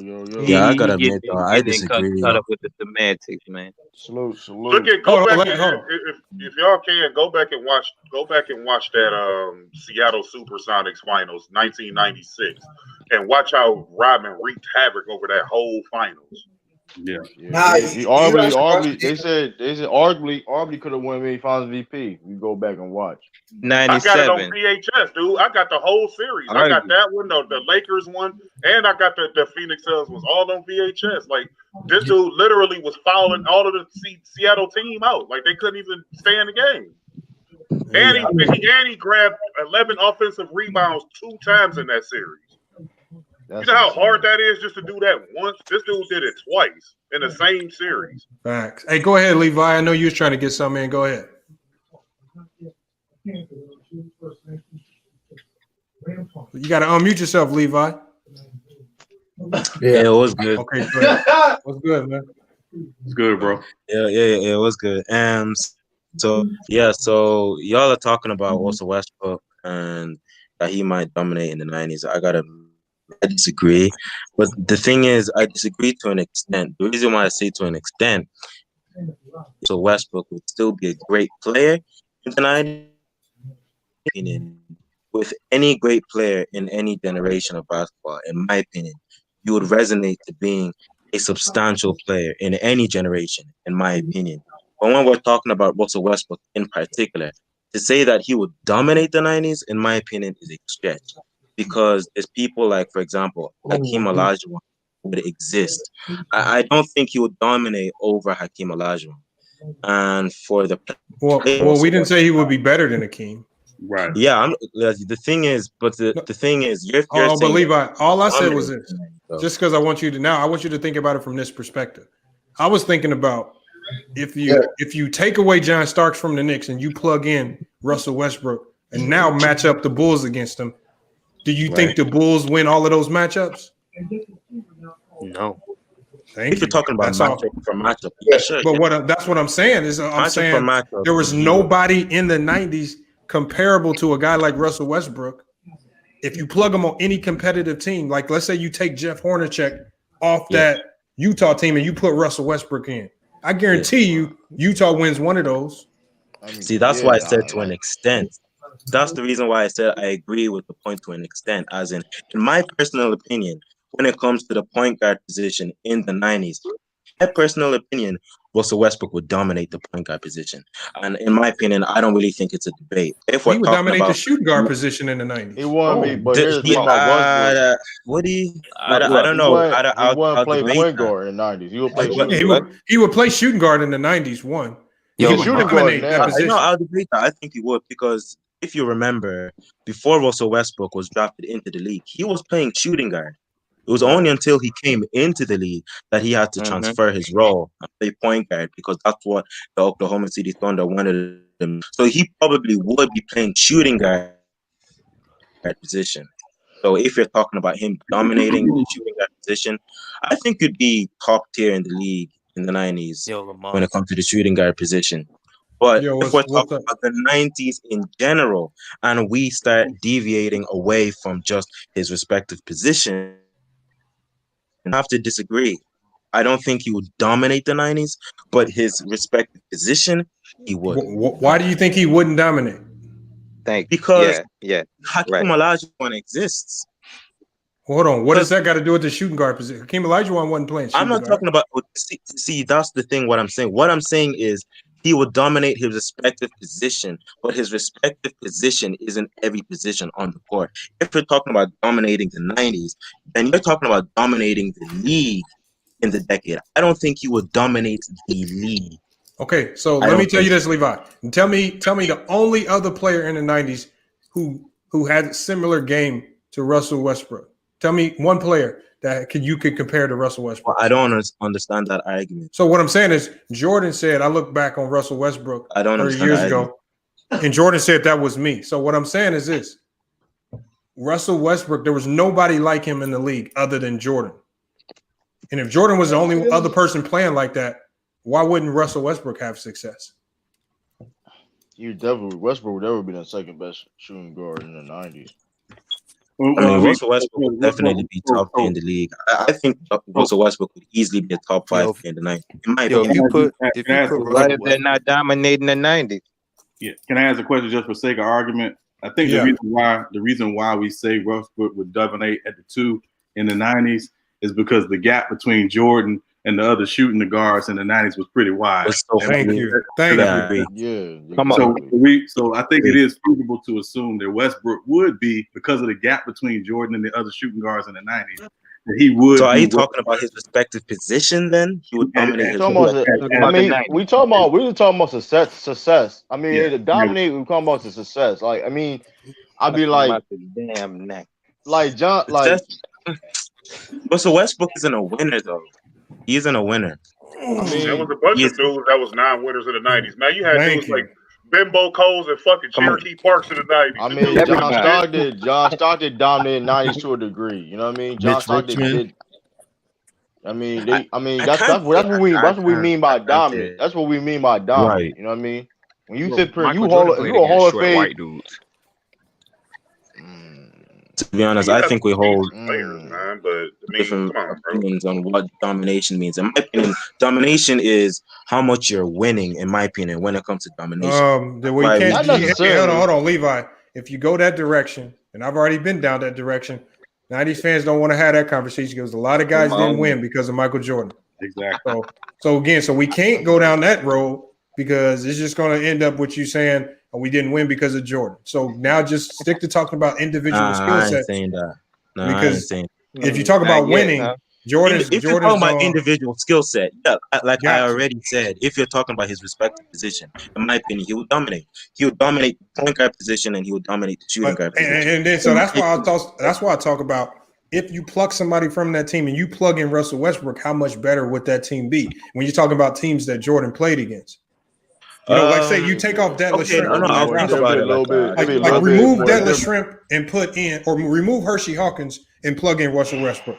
It'd be a little bit more difficult. Yeah, I think it's good. We talking about a different matchup right there. Yo, if you put Russell Westbrook in that 94 Knicks team, if you put Russell Westbrook in that 94, make it even and put Russell Westbrook on the Rockets. Who you taking off? You feel me? John Stockton. Vernon Maxwell. No, Vernon Maxwell was putting up buckets. I'm not going to take Yeah, that's what I'm saying. Who you taking off? Even if you take off Kenny Smith, like, I mean, the Rockets was already giving the Bulls problems as is. They were the team that gave the Bulls the most problems in the regular season. And we never got. They had Ron Harper, though. They had. I'm going to be honest. I don't think Westbrook would dominate the 90s, but he would be trouble, though. You'd be trouble. He would dominate. Hold on. Why do you say he wouldn't dominate though? Because the thing, I don't know, man. Domination of the decade. I don't know about that, bro. He'd definitely be the second best point guard, and not like I don't know. At the East, because I look. How many shooting guards better than Westbrook in the 90s? Guards, look, I already made that point. I already said if we're talking about shooting guards and point guards, he would dominate. Hold on. Hold on. Y'all gotta all read this. Mike is going crazy in the chat. What is he talking about? If I played basketball 20 years straight, dog, you like your early 20s, dog. Oh, nobody cares about Go Mike, bro. We talking about playing basketball. Hey, yo, that man talking like he got experience. He like 20 some years old. I've been playing league for 20 years. Yeah, hey, Mike, what you got to realize, bro, we saw that footage. Like that footage showed you playing on like a 6.5 foot rim. Forget about Mike. Hey, Ma, I found another. And I won't mention that channel again with Ticket TV, but I literally just found another dumb take. He said this dude literally said Melo is better than LeBron. I'm done. Man, come on. That's what Goat Mike was in here saying in the thing. I'm done. Go Mike trolling though. Go Mike. Dan Lamont made a comparison video about LeBron. Yeah, go Mike. Well, that's why I did it because they were saying that Melo was better than LeBron. They've been Melo barely a top 15 small forward of all time. Mott made a video. Mott made a video. Mott made a video. I like Melo, man. Lamont made a video. I say he barely top 15. Yeah. Lamont made a video. He ain't top 10? Yeah. Lamont made a video. Lamont made a video last month because that same channel said Scottie Pippen was a bum. Yeah. Yeah, I don't even subscribe to that nonsense. No, I just said Melo not top 10? Melo not top 10, dog. He's not better than Andrea Dantley. He's not better than who? Adrian Dantley. Listen, He's not better than Dr. J. Like, come on, we can name him. He ain't better than Larry Bird. Name me 10. Name me 10. But the first name you said no. He not. I'm not letting you do that. Dr. J. I give you Dr. J. He's not better than Bernard King. Russell Westbrook would be a beast in Dr. J's era. He not better than John. I don't think he's better than James Worthy, to be honest. Yeah, he's definitely not better than James Worthy. No. Hold on. I can name you 10. Hold on. I'm gonna give you 10. He not better than LeBron. He's not better than KD. Come on, He's not better than Larry Bird. He's not better than fucking Scottie Pippen. He's not better than Dr. J. He's not better than Dominique Wilkins. He's not better than fucking Paul Pierce. He's not better than Kevin McHale. He's not better than Alex English. Not better than John Havlicek. Not better than Bernard King. Who? Like, come on, man. Like, you want to name him? What about Elgin Baylor? Hell no, I said that already. Hold on. Did you name Kawhi Leonard? No, I didn't. I didn't even name Kawhi Leonard yet. He not better than. He not even better than Tracy McGrady. Chill. Oh, I ain't going that far. I ain't going that far. I ain't going that far. Maybe it's my bias. Here's a real controversial. Hold on, here's one right here. Is he better than Paul George? Yeah, that's he better. Hold on, wait. Not like that, man. Y'all tripping. Hey, Kawhi not like that. Y'all tripping. I'm telling you, y'all tripping. Hey, yo, quiet, you tripping. Quiet the top. I put him on the same. Wait. So y'all is he better than Grant Hill? No, He's better than Grant Hill. He on the same level. You can debate that Paul Pierce, bro. I'm not just going. I ain't debate. You can't debate that. Paul Pierce is better than that. I'm taking Melo. Don't let that championship milk Paul Pierce up. But Paul Pierce, hold on. What about Penny? Paul Pierce is better. Paul Pierce is more clutch than Melo. He a better shooter than Melo. He's not a better shooter. He's a better shooter than Melo. He's not a better scorer than Melo at all. That man won a 3. He's not a better scorer than Melo, bro. I got one. If it wasn't for but Paul Pierce is a better all-around player. I give you that. I give you all around. Definitely. That's what we talking about. What about just not as volume of shooting. John put him over Mark Aguirre? Yeah. Hold on. I'm just gonna go in order. Is Carmelo better than these ones? To what you just said, he said better all around. We all agree that LeBron James is a better all around player than Mike, but we still. Paul Pierce is a better winner. But if you take career achievements into consideration, Paul Pierce still comes out ahead. Yeah, with the championship, but yeah. Melo ain't good. Melo ain't good. Melo ain't right. Thank you. Go ahead and name your list. Hold on. So we're gonna go one at a time, just so we can get it clear. Is Carmelo better than LeBron? No. Hold on. Is he better than Larry Bird? Hell no. All right. Is he better than KD? Hell no. Is he Elgin Baylor? Hell no. John Havlicek? Yes. No. Yes, you better have a check. No, he's not. No, John Havlicek undefeated. No, he's not. Yeah, he 8-0. No, he's not. He's not better than no Carmelo Anthony. Stop it. John Havlicek better than that man. Shout out to Hondo, man. Hey, I got one. Hold on. Okay. So hold on.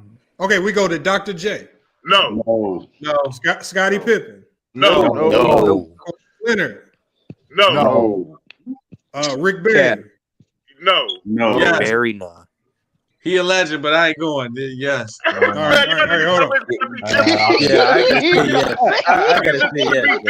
He's better than that man. Let's stop running. Hey, finish the list. Rick Barry was cold. I got one. Hold on, we got more. Let him keep going. I got one real quick. If hold on, we'll probably get to that one. Hold on. We got Paul Pierce. Yes. No. He's not better than Paul Pierce. What? No, he's not. Okay, hold on. What is he talking about? No. Dominique Wilkins. No. James Worthy. No. To the no. All right.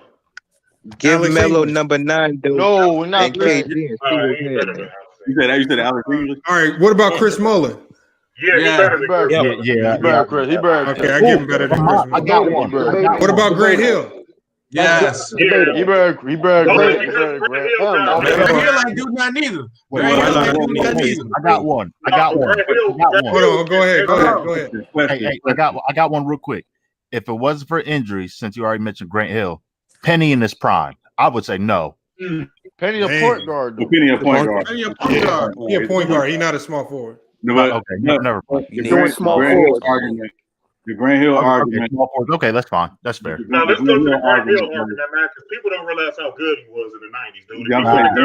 He left Detroit. He was arguably the second best player in the league. Right, but injuries aside, though, he just because of injuries, he's not better than Melo. No, he's not because of the injuries, but I'm saying if he was fully healthy. But when we're talking about being better, we got to take your career into consideration. Right, yeah. Grant Hill was John Havlicek better. John Havlicek better. Longevity means something. Longevity and that does mean something. And so my question for y'all, so only thing that's hurt Melo is that he don't have accomplishments. That's so. No, what the thing that hurts Melo is the thing to me that one thing that hurts Melo is even when he had good teams, they didn't do nothing. And it's not like he's played on bad teams his whole career because he hasn't. That's not true. At times, bro, I think Carmelo Anthony is like a Jason McGrady 2.0. I'm gonna be real. No, because T-Mac ain't do nothing. Play make for other players. T-Mac didn't even make it out the first round. T-Mac just didn't get out the first round. But as T-Mac teams were terrible. But wasn't T-Mac a shooting guard? I don't think he was a. I had him at two guard. I think T-Mac made it in the Hall of Fame a little too fast, in my opinion. I think he had to play small forward. It was a weak class. I got a question though. Has Melo, from the time Melo came in the league to now, has Melo gotten better? No, he got a little bit better. I mean, he peaked this point when he made it to the Western Conference Finals with the Nuggets. Then after that, it was but it's hard to gauge how much better you get when you don't see it in the results. That's the problem. That's what I'm saying. You never made him a better winner. So like until you start elevating and winning, I can't say you really been getting better. He still got the same playing style. What about Jamal Mashburn? Y'all got him over Jamal? Yeah, he better more. I ain't going that far. He better than Jamal. Yeah, and the fact tripping on Melo, y'all capping it. Y'all anybody now. Y'all tripping. Hey yo, John Havlicek. John Havlicek is now better than no Carmelo. John Havlicek better than Havlicek was putting up numbers though. Yes, he is. Eight-time all defensive team, man. Stop playing with that boy, man. That bitch Hondo, man. Facts. Hondo, man. John Havlicek in one decade was second in easily points. all around better.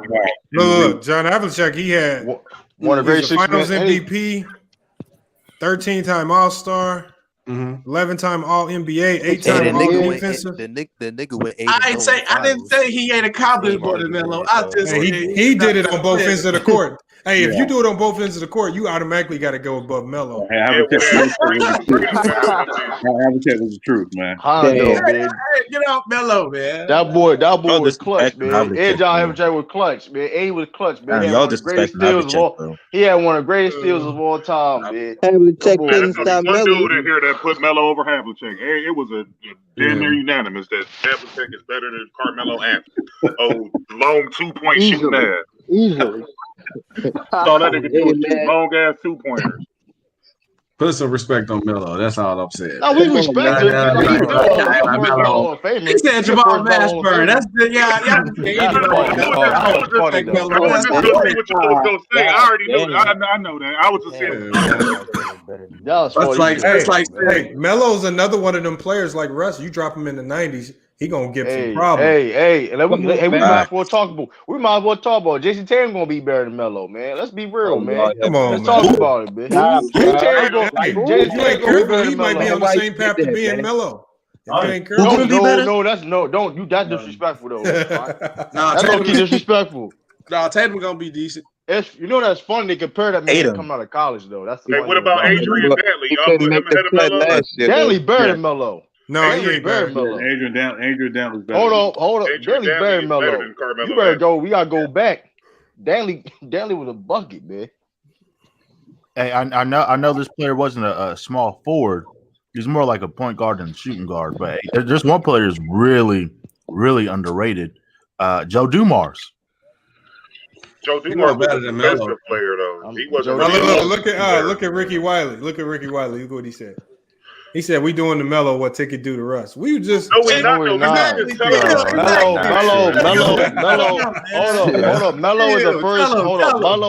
Melo is the first ballot Hall of Famer, dog. Nobody. Hey, but see, the one thing we can do is I can actually say some positive things about Melo. I just talk about the fact. Let's not talk about him like he's a winner. Man, the only thing positive about Carmelo Melo will give you buckets. That's it. No, hold on. If we talk about individually, he's probably one of the greatest one-on-one players of all time, which is why I think he would light the 90s up. If he dropped Melo into the 90s, boy, the 90s gonna have some big problems. Hey, Paul George made me bury Melo. Hold on. Paul George made me bury Melo. Cut it out, Hey, before Kevin Durant came in the league, Melo was the best offensive player in the game. Yeah, he was. Yeah, he was. Yeah. But that's all he was.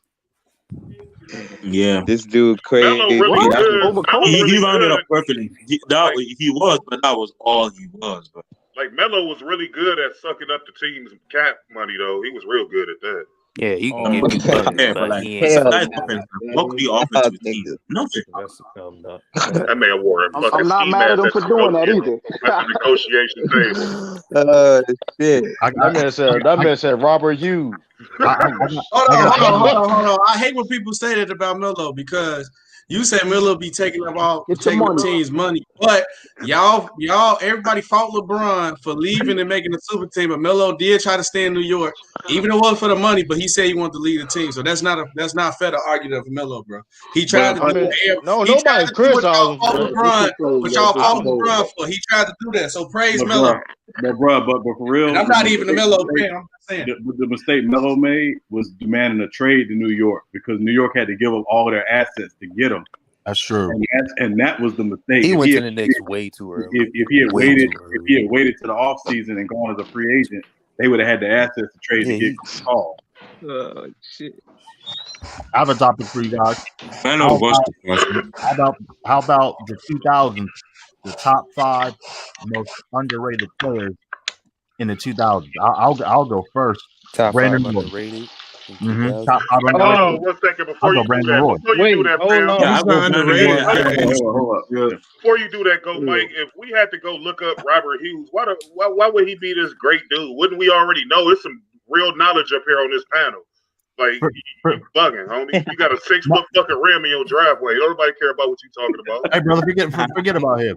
You said, he want that one. He want that 1v1 now. Brandon Roy's my favorite player all time, but I think he's underrated though. But injuries, I mean, at one point in time, he was considered the second best shooting guard in the league. Man, that dude. Like he wasn't underrated because they had him up. They had him up there. They had him up there. I mean, the injuries. He just got injured. That's all. Yeah. I want to say Brandon Roy is underrated. He was who he was. You know what I mean? He got his respect. Okay, top 5 underrated players in the 2000s. Go. All the way 2000. Monte Ellis. Yep. Okay. Monte Ellis wasn't underrated. Leandro Barbosa was real good, but he slowed down a little bit, but he was pretty good. Antoine Jameson was highly underrated. I give you another one, Andre Miller. Yeah, Andre Miller was. I give you that. I like that. Andre Miller used to be. He was a Andre Carrillo. He was a big. Hey, ABF said round our test. I like that too. Yeah, I like that one. I think he was underrated. Swinging Jermaine O'Neal. Steven Jackson was underrated. Sean Marion. Jermaine O'Neal. Chauncey Billups. For sure. The Matrix had a nickname. He wasn't underrated. He had a nickname. That nigga was getting commercials. You have a nickname and still be underrated. That man Sean Marion. But no, we knew about him though. Everybody was like he was a good ass. He was MVP. How you underrated? Hey, let me ask y'all a question. Is Joe Johnson underrated? He overrated. He was overrated. He overrated. He's stealing money. That boy was stealing money. Hold on. Go Mike said y'all need to stop talking behind his back. How we talking about your body? We here. Man, ain't nobody saying. That's funny, dude. Yo, Mike, hey, yo, go this, Mike, hilarious, dog. Stop talking behind this man back.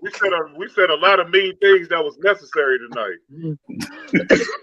I got a couple underrated players. I got Allen Houston, and then I have injuries. Yes, okay, that's true. And then granted, he was kind of okay. He was more so a 90s player, but he played in 2000s. How about Terrell Brandon? He was a good one.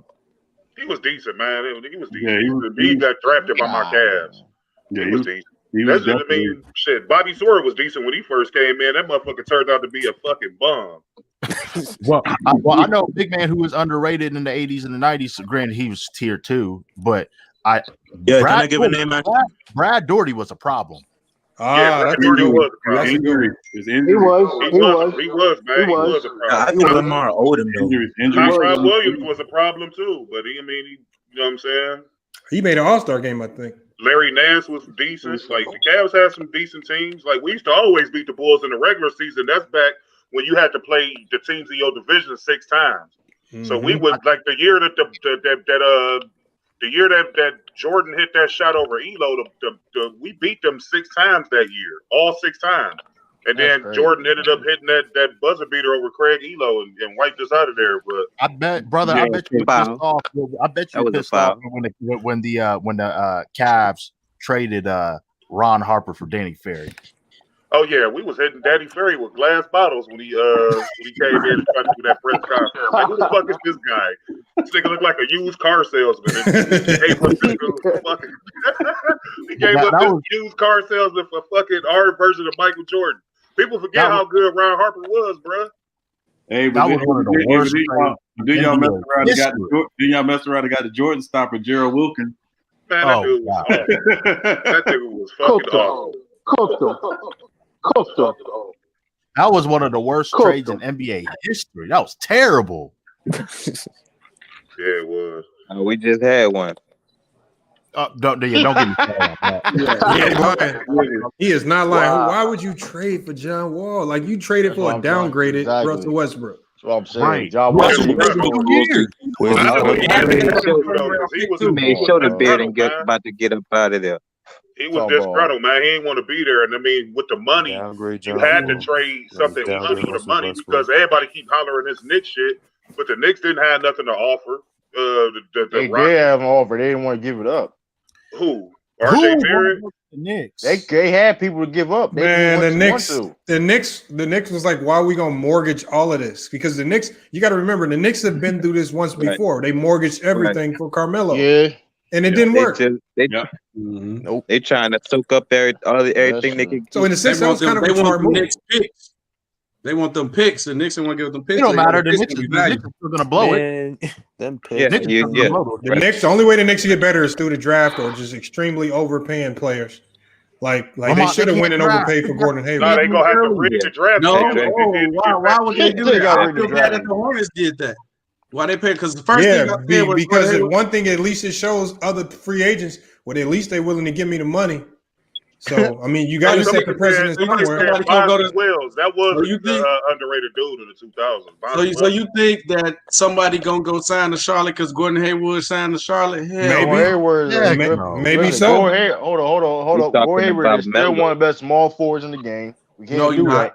No, he's not. He's not. No, he's not. No, he is not. So is 10 small forwards. No, he's not. You capping that. Hold on. So is 10 small forwards. Listen. So is 10 small forwards better than Gordon Hayward? Bro, he even KD better than him off one leg. Hold on. As a fourth option. Stop the cap. Hold on. Both of them. You can't tell me he's a top small forward and say at the fourth option. Top small forward is 1 or 2. Hold on. I said as a fourth option, I want a one-legged KD before a one-legged Hayward. 50% from the field, man. Come on, he right. He right though. It ain't too many small forwards that's better than Gordon Hayward, bro. He right. It's not. I'm not saying you're elite. I'm not saying you're all-star cap. I said it's not. A lot of small forwards better than that, man. That's all I'm saying. He definitely a top 10. When you pay for him, you're paying more than just what he does on the court. Come on, man. Yeah. He's going to bring you a lot off the court. Would you take him top 10? Would you take Hayward top 10, True, right now?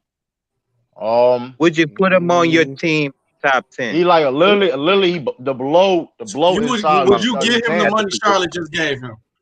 Right now. If I was Charlotte, yeah, I would do that because you have to. Sometimes you gotta overpay people. Sometimes you gotta look at it, man. You gotta understand something, bro. When that pandemic happened, if your team didn't get invited to that bubble, you felt left out and slighted. So what Charlotte is doing is like, okay, well, we got LaMelo, now we got Hayward, even though we did overpay him, but ultimately, like, our team gonna get invited because we got players that people gonna want to see now. You know what I'm saying? Gordon Hayward getting Charlotte didn't say to me that they guaranteed a playoff spot. SB. So if they don't pay Gordon Hayward, what move could they have made to improve their roster? I don't think it was no move out there for them to do. They should have stayed packed because didn't they do this before? Oh my gosh! Listen, didn't they do That's not like a 90's team. No, didn't they just do this with Nicholas Batum and how that work out? Hey, yo, don't and they just released that money they had. Yeah, but Nicholas Batum wasn't no all-star caliber player though. Yeah, but SB, the problem. Gordon Hayward has not been an all-star caliber player since he had a Jazz jersey on. That's not true. That's not true. That's not true. The same Gordon Hayward you saw Utah play last year. He was just a fourth option. That's all it was. Hold on, we got a shout out. Is they're not a market that's going to attract free agents, so they have to do something because they can't stay where they are. They were awful last year, and I think they really undervalued Kemba Walker, and they needed a guy who they can say is a franchise guy. Now, is Gordon Hayward what he was in Utah? No, but he's still a really solid player, and he's a good influence for LaMelo. Hey, it's off the court. Hold on, let me do these shout outs before because we got to end the show soon. I gotta give a shout out to Ecclesiastics in the Cash App. And then we also got to give a shout out to Stefan in the Cash App as well. Appreciate for the donations. So I just want to make sure we get that in because we're gonna be shutting it down here pretty soon. Shout out to y'all. Shout out to the Cash App. What did he say? I beat LeBron in a one. What did he say? You talking about Boston done all that, man? Get out of here with that. Oh, he said you're done. True. No, true. Did he spell it right? Because you know he got. True the King. Oh, he said Boston. Hey, True the King. You know he made a video about you. I probably saw it. You know he be out with videos. And he made one about antisocial about his hair. Yeah, you know he be. Oh yeah, I seen that video. You talking about check True the King? You ain't check nothing. You ain't check nothing. Talking about I had to check True the King. Like, fuck out. Yo, he said shout out. He said shout to Lamont for capping all shows. Hey, all right, I got That's what your man said. Lamont, you played it's 1v1, he said. That nigga said you signed the Capital Records. Yeah, forget about it. Hey guys, who are going to be the playoff teams in the East and West this year? Everybody, the reason why it's really hard because teams made moves to get better now. Like the Hawks ain't the same Hawks. The Washington Wizards ain't the same Wizards. Teams got better, so it's hard. Charlotte Hornets ain't the same Charlotte Hornets. Teams got better. I don't think Indiana. So that's gonna be tough, man. I don't think Orlando's gonna make it. Heck no. I told people that. I've been telling people they not making the playoffs, man. I'm requesting a trade ASAP. They barely made it now. That man. Hold on. Y'all gotta put this into play too, though. They doing a play-in tournament again, so somebody who probably one through 8. It's not gonna be your traditional 1 through 8 seed. No, it's gonna be the way they're just doing a play-in like they did in the bubble. So even if the Orlando Magic say if they just so happen to be in the A spot, they can lose it. They can lose it in the play-in. They could. Well, you never know. Hey, yo, I got a question for everybody on the panel, though. Y'all think before you say that, fam, it's saying here that the Cavs is probably about to trade Kevin Love to the Pacers. What? What? Pacers? Whoa! For Indiana for Sabonis. First of all, What? Nah, What? that's Ain't no way. Whoa. No way. Yo, I'm on a laptop. I gotta. You got your computer in front of you. Just go to Google and type Kevin Love's name in the search engine, and then you're gonna see the article. Yo, Larry Bird. I'm not surprised by that because they was just trying to trade for Gordon Hayward. No, hold on. It says it teams up Kevin Love and Sabonis. Okay, so yeah, it's teaming them up, but they talking about trading him to the Indiana. It's probably Miles Turner. No, it's probably Miles Turner. But I don't see why they would need him though. But they just signed Andre Drummond and they got JaVale McGee. Why would they need Miles Turner too? They're not keeping Andre Drummond. Hey, I think they just signed him though. True, you a Celtics fan, right? Yeah. I think y'all messed up by not going to get Miles Turner because if you could have just got rid of Gordon Hayward for Miles Turner, they should have made that move. What you think about Tristan Thompson? I mean, Indiana had agreed to the deal. We went to try to get the deal, make it happen. Yeah, Tristan Thompson better than Miles Turner, man. Yeah, the Celtics did was they overvalued Gordon Hayward. So when they were trying to trade him, they was trying to get too much. Yeah. That's why they couldn't. That's why they never got a trade off. I mean, he got 120 mil, so it wasn't no crazy thing like people like he did. His value was. I mean, it just nobody agreed to it. I mean, Indiana agreed. The problem with the Celtics, there's too many people that can do the same thing. Right. But here's the thing, though. I mean, we got a trade exception off that, though. A $28.5 million trade exception. Yeah, they did. Yeah. Damn, Kevin Love eating that motherfucker making $31.5 million. Hey, you know what? It wouldn't shock me. It wouldn't shock me if the Celtics find out they need a big man if they use that trade exception to go get Al Horford back. It wouldn't shock me. No, we're not. I was saying the same thing. I told you the Kingdom. Just saying, it'd be hurt. How much exactly he making? No, he making like y'all missed Al Horford though. Y'all definitely missed Al Horford this year. I mean, we did miss him, but I'm saying that's a humongous trade. We still can use that trade exception to get Miles Turner though. We still can use it to get Miles Turner. Hey, Fusion, are you serious about that, or are you just trolling? What do you say? He said Quinn Cook just re-signed with the Lakers. No, he's serious. No, that's true. He did. They filled on that roster spot. They filled the roster spot up. I thought they was going after Glenn Robinson III. Oh, hell. Hey, you know what though? But with them end of the bench guys, it's always best to bring in guys you're already familiar with the system. Yeah, that's true. Them guys like Quinn Cook, help out a lot in practice, in the NBA practice. Yeah, that's a fact. That's the value. He's probably extremely valuable in practice. Yo, what up? You said Mo Bamba needs to stay in Orlando. He needs to hide. Because he on his way out the league if he don't get his act together.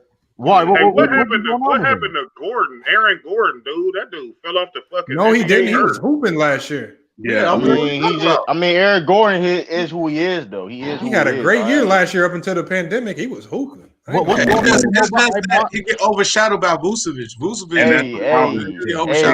Hey, Boston, you know what I mean? Eric Gordon, that trade exception. Hey, come. Lamar, what's going on with Mo Bamba? The power forwards. He caught COVID. Remember, he caught COVID-19. He ain't never recovered. Yeah, he's still. I guarantee you, Vucevic happy that Gasol ain't over there no more because Gasol was shitting on that dude. I pray for him.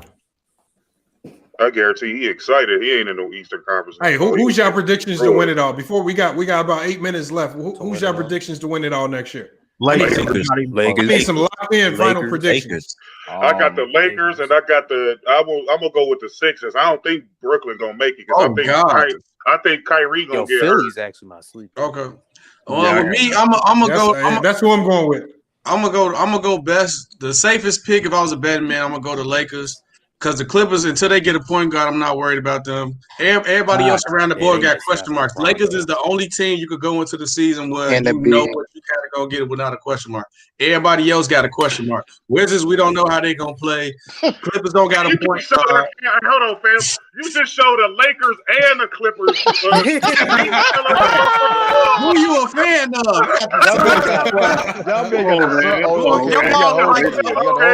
Hold on, hey. My bad. Hold on, that's Baby Woj. That's Baby Woj.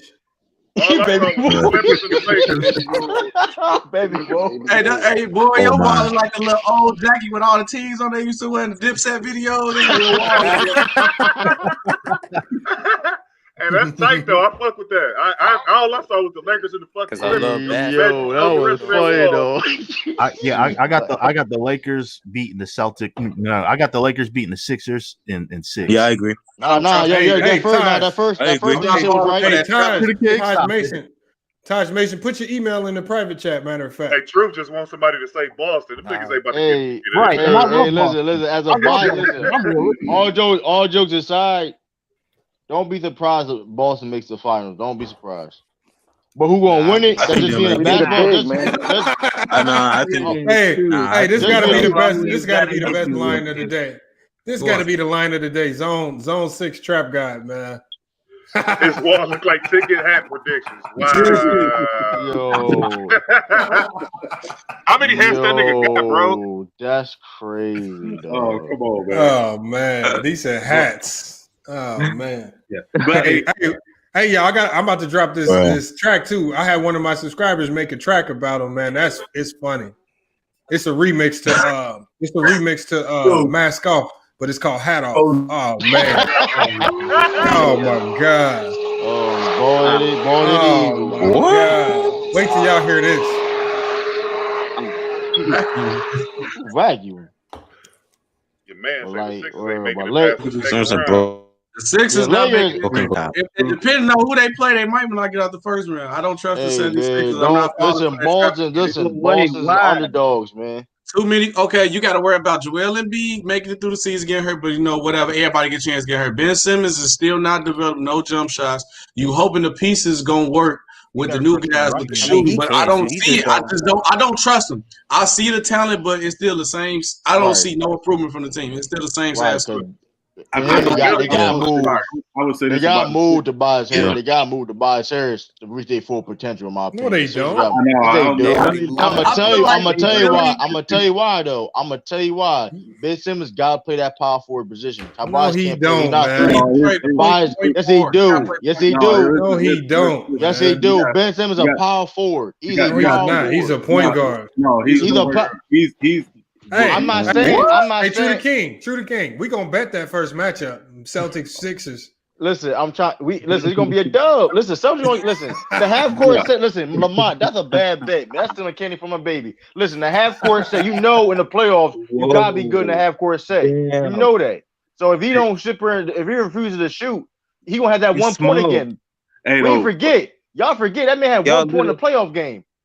I think he needs to start. He got to attempt. The problem is he can't shoot. Is that he don't shoot? That's the problem. Yeah, he don't. That's even worse. I'm just saying Ben Simmons got to play power forward to reach his full potential, man. But I mean, in reality, him and Tobias Harris are interchangeable at the 3 and the 4, so it really don't matter. Tobias Harris can't play the 3. Tobias Harris can't play. Did you hear what Doc Rivers said? He said he about to put Ben Simmons right back at the point. He said he's about to be running pick and roll. That's why Doc Rivers. Ben Simmons and Joel Embiid. I think they should have been doing that anyway, like running pick and roll with Embiid. Yeah. Oh yeah. I think they're gonna look similar to how they looked when Toronto knocked them off when Kawhi hit that shot. Them niggas had shooters. Fun to watch. No, the problem is, and you got Danny Green. You forgetting the one key piece who just made the finals. Jimmy Butler was the reason why that team meshed like that. Because you know why? They played good for all 3 games, but they did not have a closer. I predict the Sixers are in the finals next year. No, you only doing that to save face. You doing that to save face, man. Last year y'all got hurt. Last year y'all got hurt, so you can't. You got.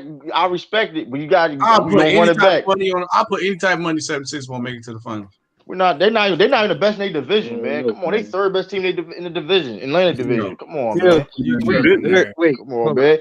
Come on. Do they even got a Christmas game? Come on, man. Like, they got a Christmas game. In the finals like 2 years ago. If we wouldn't have made that weak ass, that fucking wild ass. Come on, man, that shit clank about 4 times. I'm just saying, though, he right though. They did have what's his face though. He right about that. I forgot Jimmy Butler was on that team. Yeah, he was Jimmy. They ain't been the same since Jimmy Butler. Right, who gonna stop Baby Cole on the Sixers? Who gonna stop Baby Cole? Who's Baby Cole? Jason Tatum. Come on, JT. JT. St. Louis zone. Come on, man. And they best thing from St. Louis since Nelly. Got him locked up. If. Hey, I got a question for y'all. pretty much everybody seems like they picking the Lakers to come out the West. I mean, that's the only team without a question mark. Yeah, that's the safe pick. I'm not picking a safe pick. So the question is of all the teams in the West, who's the one team in the West that could give the Lakers a run? For me, it's the Nuggets, and that's it. Hey, you know who it is? The sleeper team that nobody's going to be talking about is the Rockets. The Rockets. Really? I think the Mavericks got a better chance. They're gonna be great in regular season. I'd rather take the Mavericks. Hey, at the end of the day, you still got to come see James Harden. I don't want to see him in the playoffs. He too erratic, and that man do too much crazy stuff. Yeah, like I wouldn't want to play him. Joe Johnson got better moments in the playoffs than James Harden. I don't care who you are. I don't care who you are. You don't want to see James Harden on the other team. Man, for me, it's James Harden. I mean, but then the Rockets came back without James Harden being on the floor. I think Josh Smith led that, so I don't know. Corey Brewer. James Harden. Tomorrow, we about to wrap the show up now, but tomorrow we're gonna be talking about how I think Errol Spence overrated, man. Yeah, I'll be in there tomorrow. You know, I'm a boxing head. He overrated to me. Errol Spence overrated. How he overrated? Hold on. How Errol Spence overrated? How Errol Spence overrated, man? This man showcased all. He showcased he can box. It's the reason why he don't want to fight Terrence Crawford. No, he don't want Bird. No, it's a money issue though. Nah, it's a money. No, issue. that's not the money. It's not the money. That is the money. Well, he's going. Of course, he's gonna say outrageous price point. I understand. No, I understand what you're saying, but okay, I don't agree with it, but he's doing it because listen, look how many pay-per-view do you think he's going? I predict the upset. I think Garcia is going to beat him tomorrow. Well, if Errol Spence dominate Danny Garcia tomorrow, he's not going to dominate Garcia. If he wins, though, that's still impressive. Fashion, I guarantee you, Errol Spence gonna be calling out Bud, man, because Bud ain't fought none of the top dudes. He over there with. Hold on, didn't Bud fight Danny Garcia? No, he didn't. Bud is with Top Rank. He ain't with the PBC. All of the welterweights is with the PBC. That's what I'm saying. He got to make that crossover because fighting motherfucking Kell Brook, who is all broken down with eye issues and shit. That was impressive. Gamboa, that's not. Nah, they was hyping Kell Brook up. They was hyping him up. That was impressive. That was an impressive win, though. It was a good win, man, but all of the heat is over there. All of the Sharks is with the PBC. In order for him to fight, he's going to have to cross over there because Pacquiao was the last dude with Al Heyman, and he went over there to the PBC. So now it's just Terrence Crawford. Hey, we gonna get started. We're going to get started around 3 p.m. Eastern Standard Time. We're going to try to get a little early because I don't want to cut into any of the fight time. So we make sure y'all tune in tomorrow. We're gonna be talking about that matchup, man. I gotta do some. I gotta look up Earl Spence. Earl Spence is beat Danny Garcia. Come off a car crash. If he beats Danny Garcia, man, oh man. I predict an upset. Hey, we're gonna give a salute to everybody watching from Facebook. Salute. And the website and everybody here on YouTube. When we're gonna be back tomorrow. Appreciate everybody for hopping in the chat today, but we got to get up out of here right now, man. Salute to everybody for joining. Salute. Salute. All right.